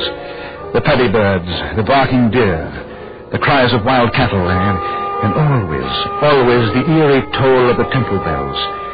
I could feel it building in me, a fusion of strangeness, a fear that was somehow compelling. Drawn to an opening at the back of Campbell's hut, I looked out. And there I saw a moonlight fantasy. In a clearing before an ancient pagoda, a single dancer performed. And then, somehow, I was outside the hut, walking slowly across the compound. No, Takin, no! Get out of my way. Hear me. Hear, Mungba. You must not answer the call of the temple bells. Stand aside. To follow is to die. I tried to free myself from Mungba's grip. I could not. And if the dancer danced on, and if the bells tolled longer, I don't know. Because suddenly the night was black and silent, and the madness was gone.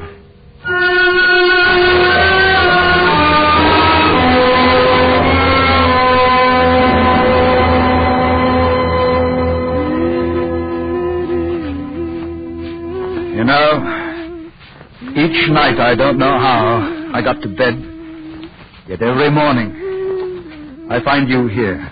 Takin, sleep well? Like I was hit on the head. Mungba, was there really a dancer out there last Mungba, night? 60, Takin, feel fine. Was there a dancer? What has gone before belongs to the night, no longer to us. I don't understand your bloody country, Mungba, or even you. I am pleased to be a simple man. You've saved my life twice now. Why? Takin Mungba, friend. Life or friend more precious than own life. Mungba, what happened to me last night? What happened to Campbell before I got here? Mungba not know. 60, Takin feel fine. Everything here plays on your feelings. Your emotions, the cries of the animals, the tolling of the bells. The sight of ruin after ruin, pagodas and shrines in crumbling decay. Is that it? Does the very decay here hold the power to degenerate a man? Oh, temple bell again. Hour has come, Takin. What hour? Before bright sun and my people, Takin, look upon chosen one. Only way to save esteemed friend and self.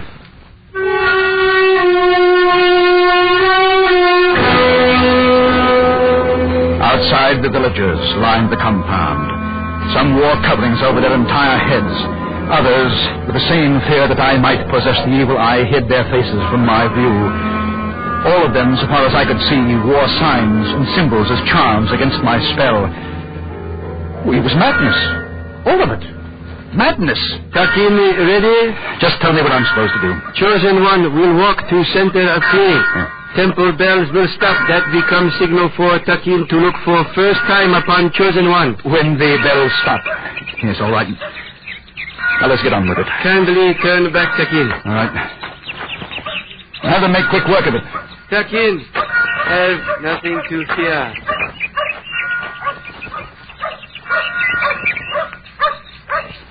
My heart very nearly stopped with the bells. Slowly, I turned around to look upon the chosen one. He stood proudly straight, smiling comfortably at me. My little Burmese friend, Mungba. And I looked and smiled and watched him fall. Mungba! Mungba! Mungba, how in heaven's name? You're not Takin. His dear friend. Campbell. Campbell? Poor wretched devil. Mungba was dead, and I was alone. I started to lift him to carry him back to the hut, and then I saw the thin arrow in his back, a blowgun. I looked up in the direction the arrow must have come. There it was, the ancient pagoda where the dancer had been the night before. It was also the direction of the temple bells. And this time, without anyone to stop me, I walked into the ruins of the temple. Campbell! Campbell! Where are you? I'll find you. You know, Campbell?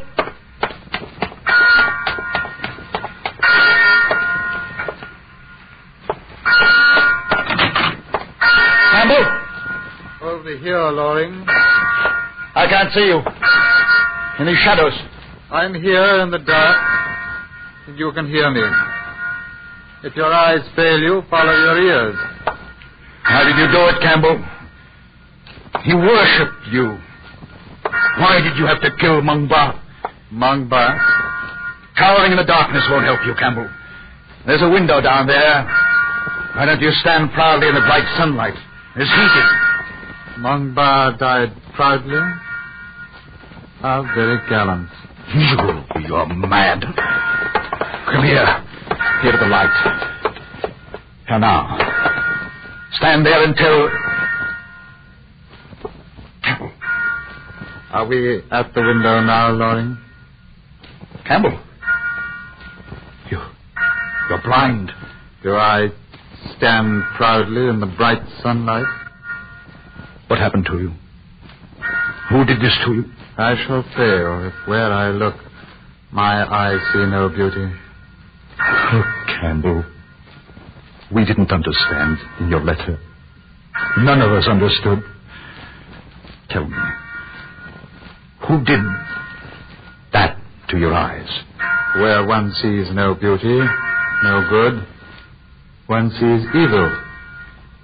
And once the eye becomes absorbed with evil, it is said The eye must no longer see. Campbell, listen to me.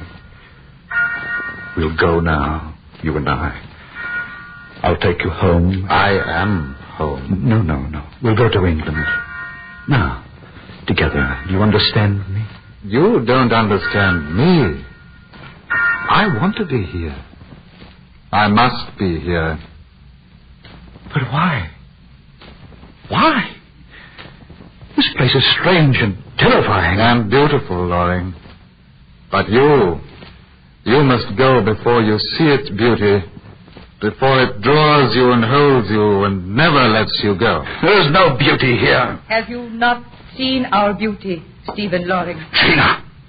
Have you not watched the dancer by moonlight and felt compelled to follow her? Go, Loring, go now. It's not too late for you. Campbell, did she do this to you? Go, Loring, while you can. You were supposed to die in Mandalay, Stephen. You tried to have me killed. My people are happy as they are. Believe me, Loring, and go now. Too late is very soon upon you. I'll go. I've had my fill of this madness. Is it madness? Are you sure? You must be very sure.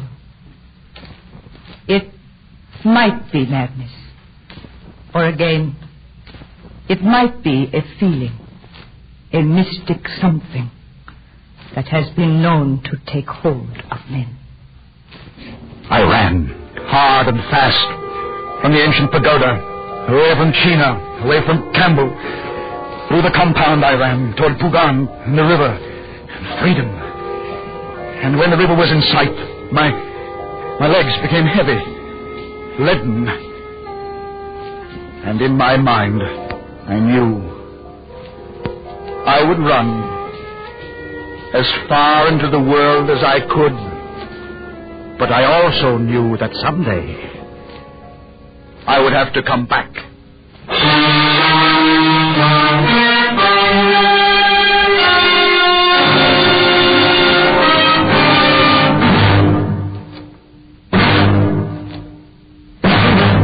Under the direction of Norman MacDonald, Escape has brought you Eye of Evil by Kathleen Heights, starring John Daner. Featured in the cast were Lynn Allen and Jack Crucian, with Parley Bear and Ben Wright. Your announcer, George Walsh. The special music for Escape is composed and conducted by Leith Stevens. Next week. You are adrift in a small boat somewhere in the English Channel, the fog lying heavy on the greasy moving waters, while in the dark ahead of you, moving through the war-torn night towards you, is a threat of death from which there may be no escape. So listen next week when Escape brings you David Devine's story, Flood on the Goodwin.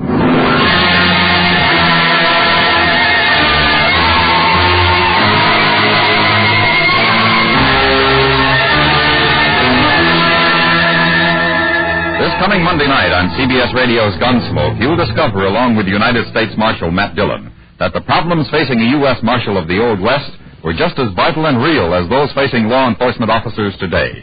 Remember, Monday nights on most of these same stations, CBS Radio presents realistic Western thrills on Gunsmoke. This is the CBS Radio Network.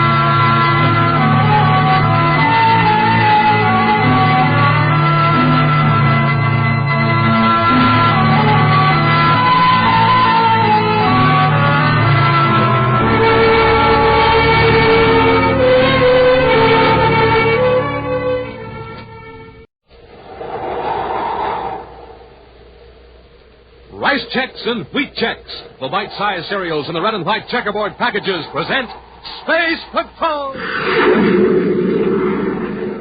High adventure in the wild, vast reaches of space. Visions of daring in the name of interplanetary justice. Travel into the future with Buzz Corey, Commander-in-Chief of the Space Patrol. In today's transcribed Space Patrol adventure, a saboteur has just escaped from a locked compartment aboard the Terra 5. Now, with ray guns drawn, Buzz and Happy are searching the ship. He still must have that special spacesuit on, sir. At least it wasn't in the compartment. How did he get out? Smashed the door. He's a customer. There he is. After him, Hap. Hold where you are, I'll fire. He's heading for the weapons compartment. This'll stop him.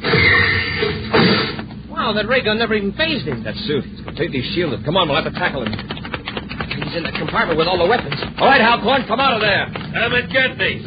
You'd better have something better than a ray gun, because I can drop you if you take another step.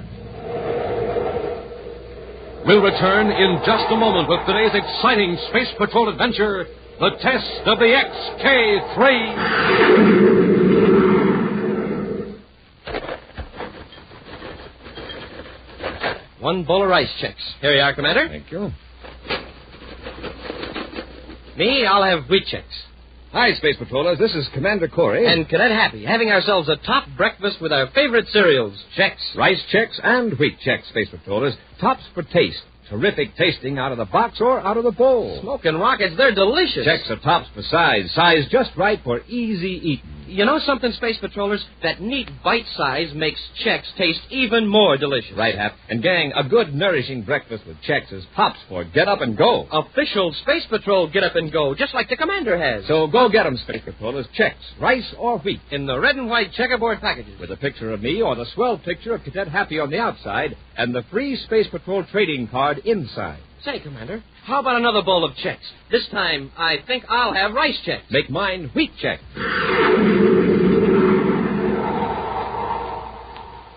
And now today's Space Patrol adventure, the test of the XK-3. Commander Corey faces the problem of capturing Valmer Castro, a criminal whose already clever mind has been transformed into a superintelligence by means of an ingenious brain sensitizer. But as far as the public is concerned, the escaped crime genius is of minor importance compared to a coming race from Pluto to Neptune to test a new space drive for interplanetary flight. Even in Space Patrol headquarters on the man-made planet Terra, the race seems to have taken priority over the search for Castro. In his central office, Buzz Corey focuses a pinpoint tracer beam on a gigantic space chart as Cadet Happy looks on. This will show you the relative positions of Pluto and Neptune, Happy. Yes, sir. They're in opposition to the sun. Right. They're as far apart from each other as they can ever get, nearly 7 billion miles, or more than 250 million DUs. Wow, that'll be some race. Mm-hmm. It's the longest straight line distance between any two relatively stable points in the solar system. Yes, sir. But if the distance is the object, why not race the two ships clear around the orbit of Pluto? That may come later, Hap. But if the XK-3 performs the way we think it will, no further test or demonstration will be necessary. Well, then you think the XK-3 is sure to win? Well, it's too early to be certain about something as new and revolutionary as the new space drive, Happy. Well, from what I hear, nobody but a lot of old fogies think the Atlas stands a chance. Well, I wouldn't call a man an old fogey merely because he puts his faith in something that's been proved dependable. The Atlas has covered billions of DUs with the standard drive. I'd sure like to be aboard the XK-3, Commander. No one is going to be aboard either ship. Each will be robot-controlled. Oh, to keep the human element out of the contest, huh? At the present stage, the XK-3 space drive isn't shielded against radiation. Oh? If the test is successful, shielding will be installed, but it will be pretty expensive to shield a unit that probably will have to be pulled apart anyway for a checkup. All right, Happy, suppose we forget about the race and settle down to work. Huh? And that means Valmer Castro. Any leads on him yet, sir? We're checking on his past associates. Yeah, but now that he's got his super brain, he'll probably get himself a new gang. Crooks more in keeping with his high IQ. That's undoubtedly what Castro wants to do, but it'll take time. Smart as he is, Castro can't go it alone. He's wanted by the Space Patrol. He'll need help. Obviously, no honest man will help him. So we'll have to contact some of his old gang. Right. The doctor's cerebroscope didn't put facts or knowledge in Castro's brain. It only made his brain more able to use the facts that are already there. Right now, he'll use that intelligence to gratify his old selfish motives and weaknesses. Well, what are his weaknesses, sir, outside of stealing? That's what we want to find out from his former associates. Let's contact Captain Damon and see if he's picked up any of Castro's old gang.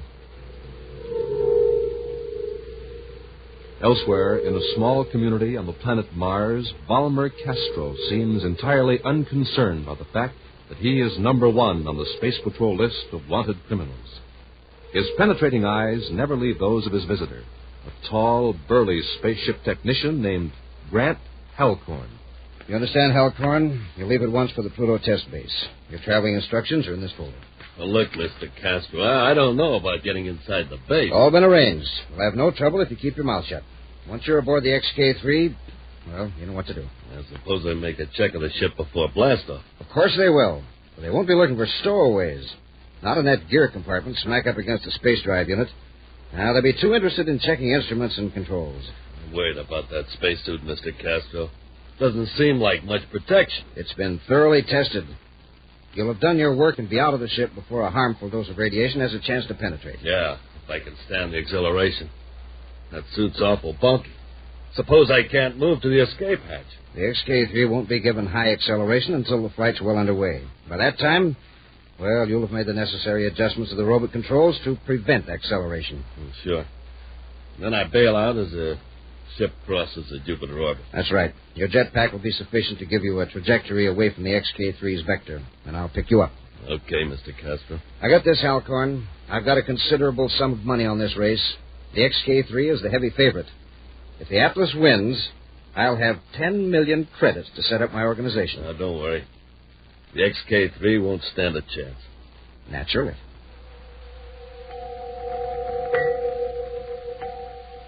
Two days later, in Space Patrol headquarters, Boz and Happy checked through data Space Patrol agents have supplied on Castro and former members of his gang.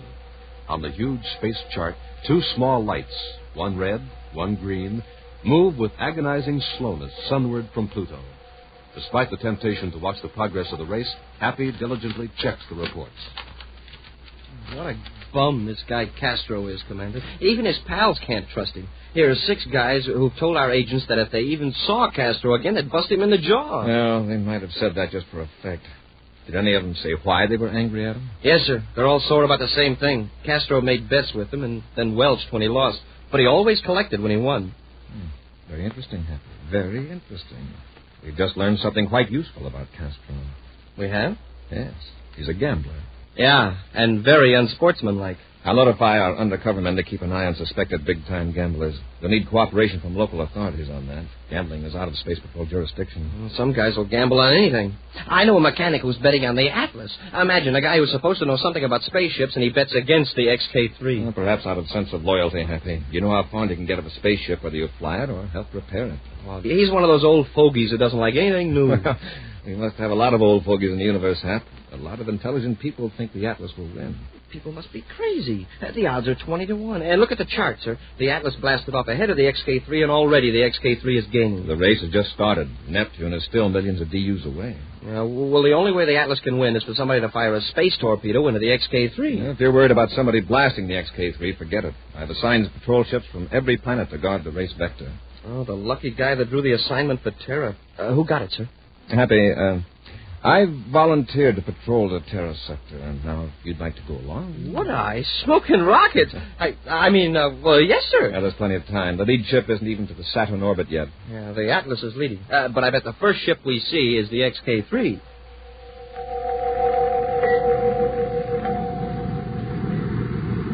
Here it comes, Commander, and right on vector. Yes, fairly close to schedule, too. Adjust the viewscope sensitivity control, Hap. Let's see which ship it is. Oh, it's the XK-3, of course. What else could... Hey. Commander, it's the Atlas. Why shouldn't it be the Atlas? It blasted off first. It's the total elapsed time that determines the winner. Well, yes, sir, but the way the XK-3 was gaining at first... I'll check with Pluto. Brenda Corey aboard Terra 5 calling Pluto Space Control, XK-3 robot testing section. Corey to XK-3 testing section. This is XK-3 testing section. Go ahead, Commander. The Atlas just passed Terra Patrol segment of the test vector, approximately on schedule. Yes, sir. We've been monitoring the Atlas control section. The Atlas was thrown off a vector by meteors outside the Saturn orbit. Velocity was reduced, and vector changed to avoid meteors. The Atlas is now back on plotted vector, but behind schedule. What about the XK-3? We are having trouble, sir. What kind of trouble? Well, Colonel Balcom thinks it's the space drive.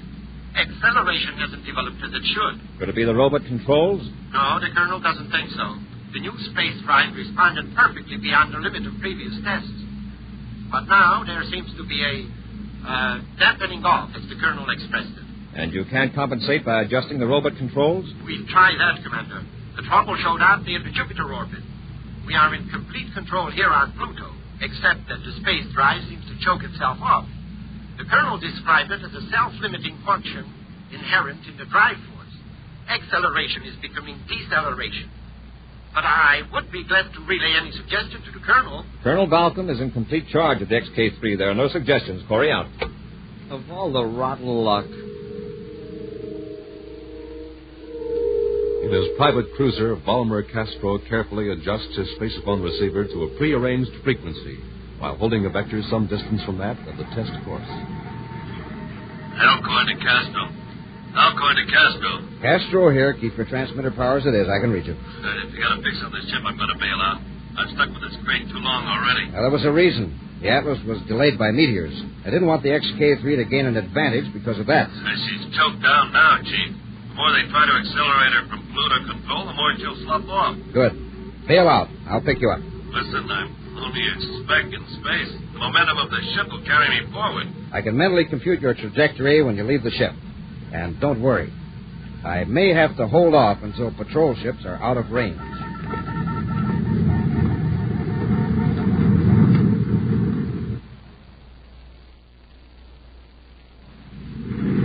I've got it in the viewscope, sir. The XK3. But it might as well be a century-old tub the way it's blooping along. I can't understand it, Hap. There's nothing in the short test of the XK3 to suggest trouble like this with a new space drive. Somebody in Pluto robot control is goofing up. That's unlikely, Hap. Any defect in a robot control system would show up in the self-analyzer, the self-monitoring system. And you know as well as that. Hap, look at the viewscope screen, number 3. Smoking rockets. What is it, a baby meteor? I don't think so. At any rate, it's receding from us. No meteor was ever that shape. Get a vector on it, Hap. Yes, sir. Hey, am I nuts? It looks like a man. A man in a spacesuit. You're right. Line him up in the vector computer, quickly. Well, what in the name of Jupiter's moons is he doing out there? Now, I've got it, sir. Unless he's changed course with a jetpack or something, this is the way it lines up. His vector would cross that of the XK3. Yes, sir. But backtracking the XK3 vector, the ship and the man were at the intersecting point at the same instant. Either they came mighty close to a collision, or the man's trajectory began at the ship. In other words, he was aboard the XK3. But that's impossible. Nobody could survive the radiation from the power unit. It's completely unshielded. I'm changing vector. We're going to overtake that man. Get into a spacesuit, Hap, and then into the airlock. Get ready to pull him aboard.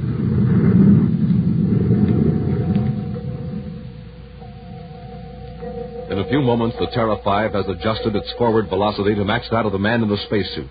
In his own spacesuit, Cadet Happy waits in the airlock with the outer hatch open, ready to pull the man into the ship. Now the strange Voyager floats rigidly, like an inflated toy a few feet from the open hatch, as Happy directs Commander Corey by spaceophone. I've got him, sir. I'm pulling him in. Careful. Is he armed? No, sir. He's got a new type of spacesuit. Thick metal. It looks like a... Uh-oh, my radiation indicator's clicking like mad. This guy's as radioactive as a ton of uranium. Get him after the decontamination compartment, quickly. Following Commander Corey's orders, Cadet Happy takes the unresisting captive to the decontamination compartment, thrusts him in, and turns on the radiation neutralizers. Half an hour later, at the commander's request, Happy goes back aft to investigate, then rushes to the control compartment. Commander, he's gone. He's got out of the compartment. What? It's empty, sir. He must be hiding further aft. I'll cut on to automatic control.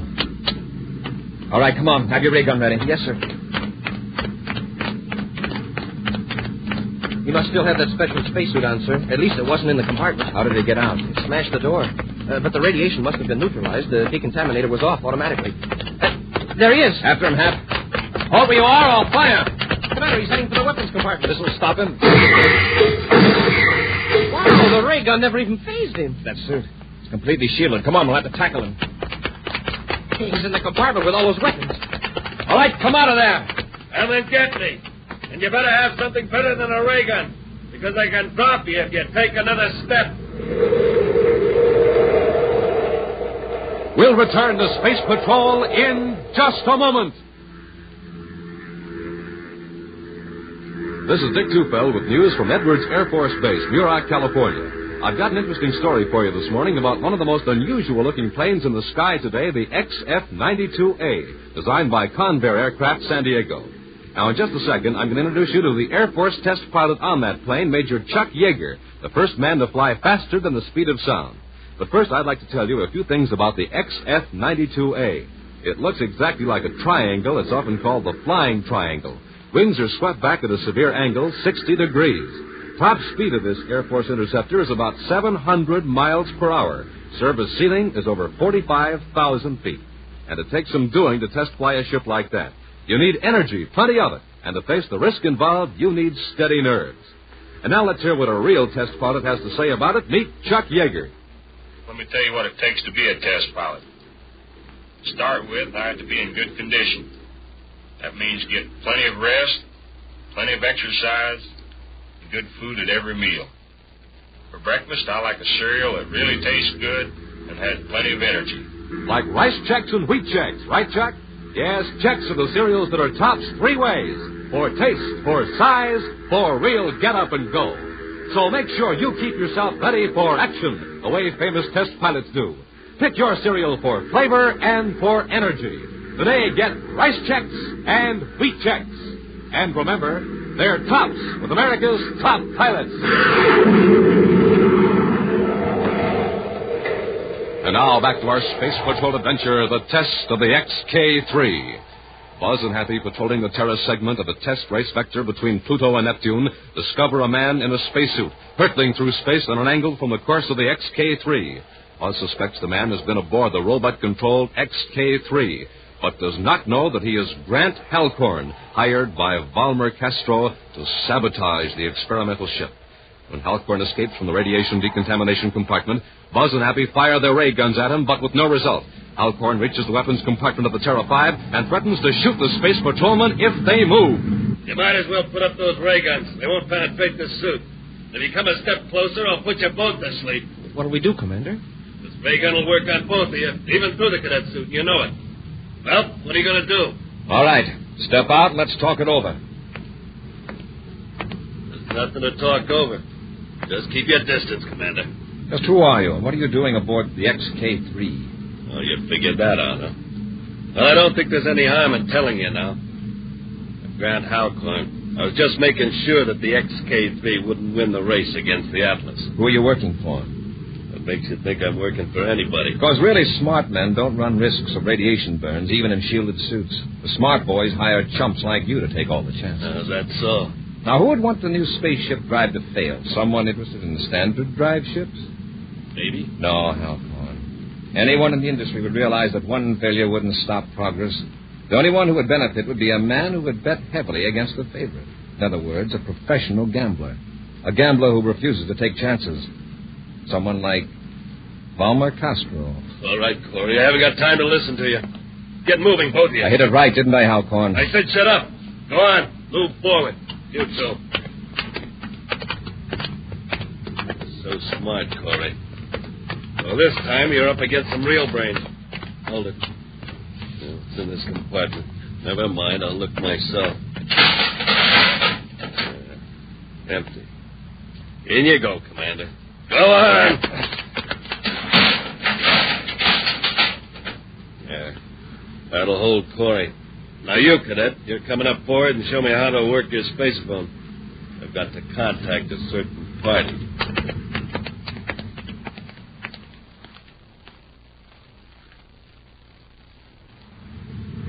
All right, Cadet.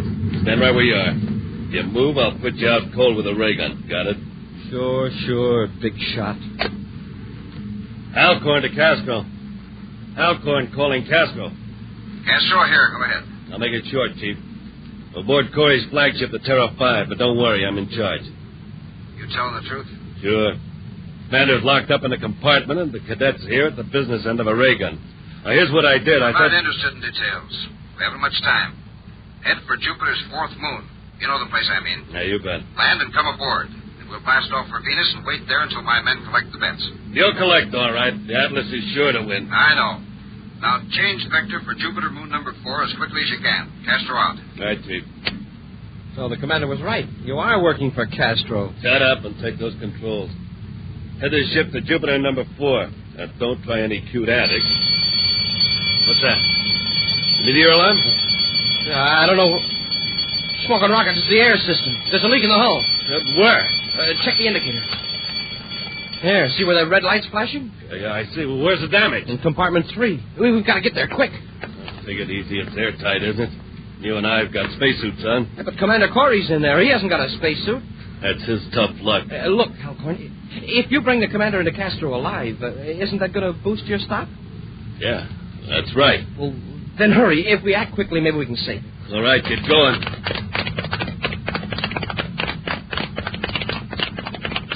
Here's compartment 3. Close your face piece. Okay.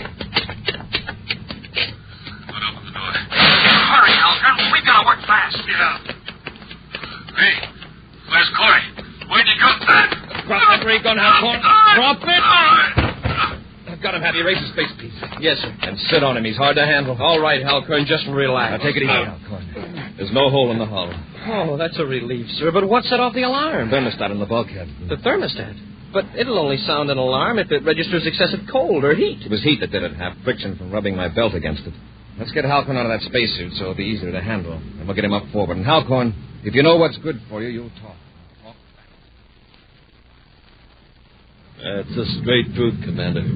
Castro's waiting for me on Jupiter's 4th moon. First, I'd like to restore the XK-3's robot controls to normal. There's nothing you can do about that, Corey. The XK-3 must be virtually in free fall by now. If we take all the acceleration we can stand, we can overtake the XK-3 and correct those instruments. How can we locate the XK-3? Pluto Space Control is probably broadcasting periodic reports. Check that frequency. I'll get into Halcorn's shielded suit and be ready to go aboard. By the time Buzz has donned the heavy, cumbersome spacesuit, Happy has obtained a fix on the XK-3. It is still hurtling on toward Neptune at a steady velocity, but of course losing ground to the still accelerating Atlas. With Happy at the controls and Halcorn securely bound, the Terra 5 gains steadily on the XK-3. Then Commander Corey steps into the airlock, ready to transfer to the robot ship. With the spaceophone transmitter at low power, Happy contacts Buzz. We're alongside, Commander. Ready when you are, Hap. Apply magnetic holding field. Yes, sir.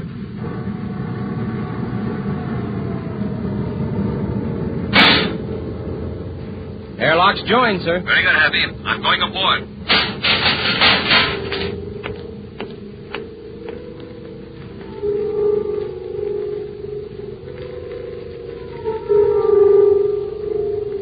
Everything okay, sir? Yes, Hap. I'm at the robot instrument panel now. Can you fix it, sir? Yes, but I'd defy anybody to figure out what was wrong if they didn't know exactly what Halcorn did in here. He's made adjustments that gradually cancel out the control impulses from Pluto. I didn't think Halcorn was that bright. He just followed instructions. Castro is the genius. He's figured out the right combination to dampen the controls. Something that wouldn't happen by accident once in a million times. Wow. I've about got it reset, Hap.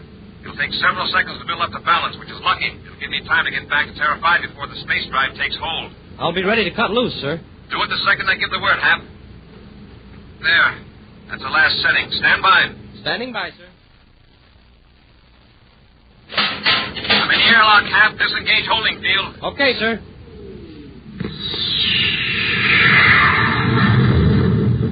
Smoking rockets. The XK-3 really took off. Are you okay, Commander? Yes. I'll go back to the decontamination compartment and neutralize this radiation. You set a vector for Jupiter's 4th moon. Following the directions of Grant Halcorn, Cadet Happy skims low over the surface of Jupiter's moon, number 4. Suddenly, below them, in a crater, Buzz and Happy see a private space cruiser. A few moments later, inside the cruiser, Valmer Castro watches with grim satisfaction as a figure lumbers across the floor of the crater in a bulky spacesuit. Then, as he hears steps in the airlock, he draws a ray gun and holds it behind his back.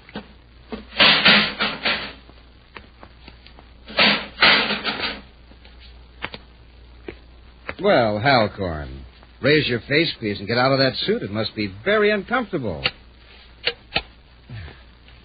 Hello, Castro. Corey, hold it. Don't move. Come now, Castro. A man of your intelligence should know that a ray gun can't penetrate this shielded suit. It might work at close range. You better hold it, Corey. I warned you.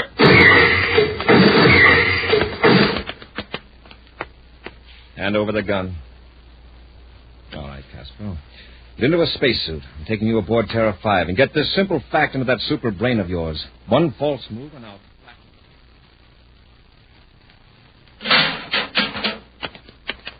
Castro, get that suit off, and we'll put you back aft with your friend Halcorn. Prepare to blast off, Happy. Yes, sir. Well, what's so funny, Castro? Well, just amused.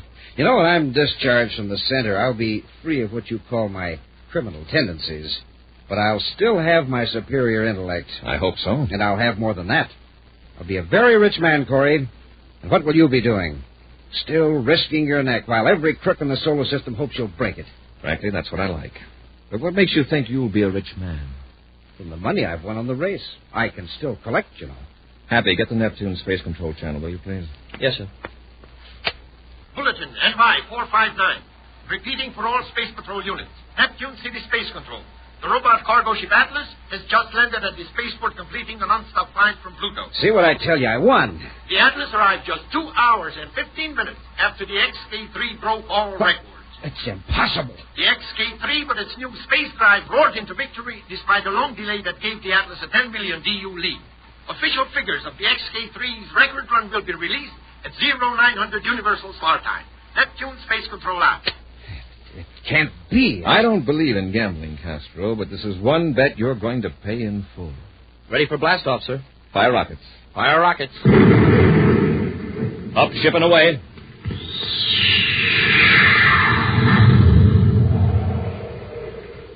In just a moment, a preview of next week's exciting Space Patrol adventure brought to you by Nestle's Quick for the greatest tasting chocolate milk and those famous Nestle chocolate bars. Hey, gang, do you hear this at your house? Come and get it! Nestle's Quick! Yes, that's the Nestle's Quick Call, music to the ears of every space patroller. Quick makes the most delicious chocolate milk ever invented. It's rich, it's smooth, it's super chocolatey. Tastes just like those wonderful Nestle's chocolate bars. And say, you can make your own frosty glass of Nestle's Quick in no time flat, anytime you want it. Because after you pour out your glass of milk, yes, I said after, then you just put in 2 spoonfuls of smooth chocolate Quick powder and give it a little stir. And, gang, that's all you have to do to make the chocolate milk that's real George. Mom will find Nestle's Quick in the big brown and yellow can, so ask her to get plenty because Quick is so full of vitamin D, it's better than good for you. Come and get it! Nestle's Quick!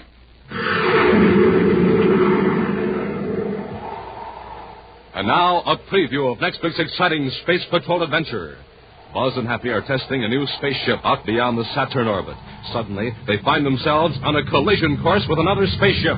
That pilot must be crazy. He suddenly changed vector right toward us. He's not trying evasive action, so it's up to us. Fire starboard rockets. Commander, he's still coming at us. Hap, that ship is a robot-controlled guided missile. If we don't blow it up, it'll hit us. Stand by to fire space torpedoes. Standing by, sir. Fire one. Commander, the torpedo controls are jammed. We're going to crash. Be sure to join us next week for the thrilling story, The Image of Evil. Space Patrol, created by Mike Moser, starring Ed Kemmer as Commander Corey and Lynn Osborne as Cadet Happy, was written by Lou Houston. Produced and directed by Larry Robertson, executive producer Mike Devery. Other players were Bela Kovach, Norman Jolly, and Ken Mayer. Dick Tufeld speaking. Now, don't forget to tune in next Saturday and every Saturday for the new exciting Space Patrol. Space Patrol was brought to you today by Rice Chex and Wheat Chex, the bite-sized cereals in the red and white checkerboard packages. Be sure to see another exciting Space Patrol program on your local ABC television station. Consult your local paper for time and channel. This program is broadcast to our armed forces overseas through the worldwide facilities of the Armed Forces Radio Service. Space Patrol came to you transcribed from Hollywood. This is ABC Radio Network.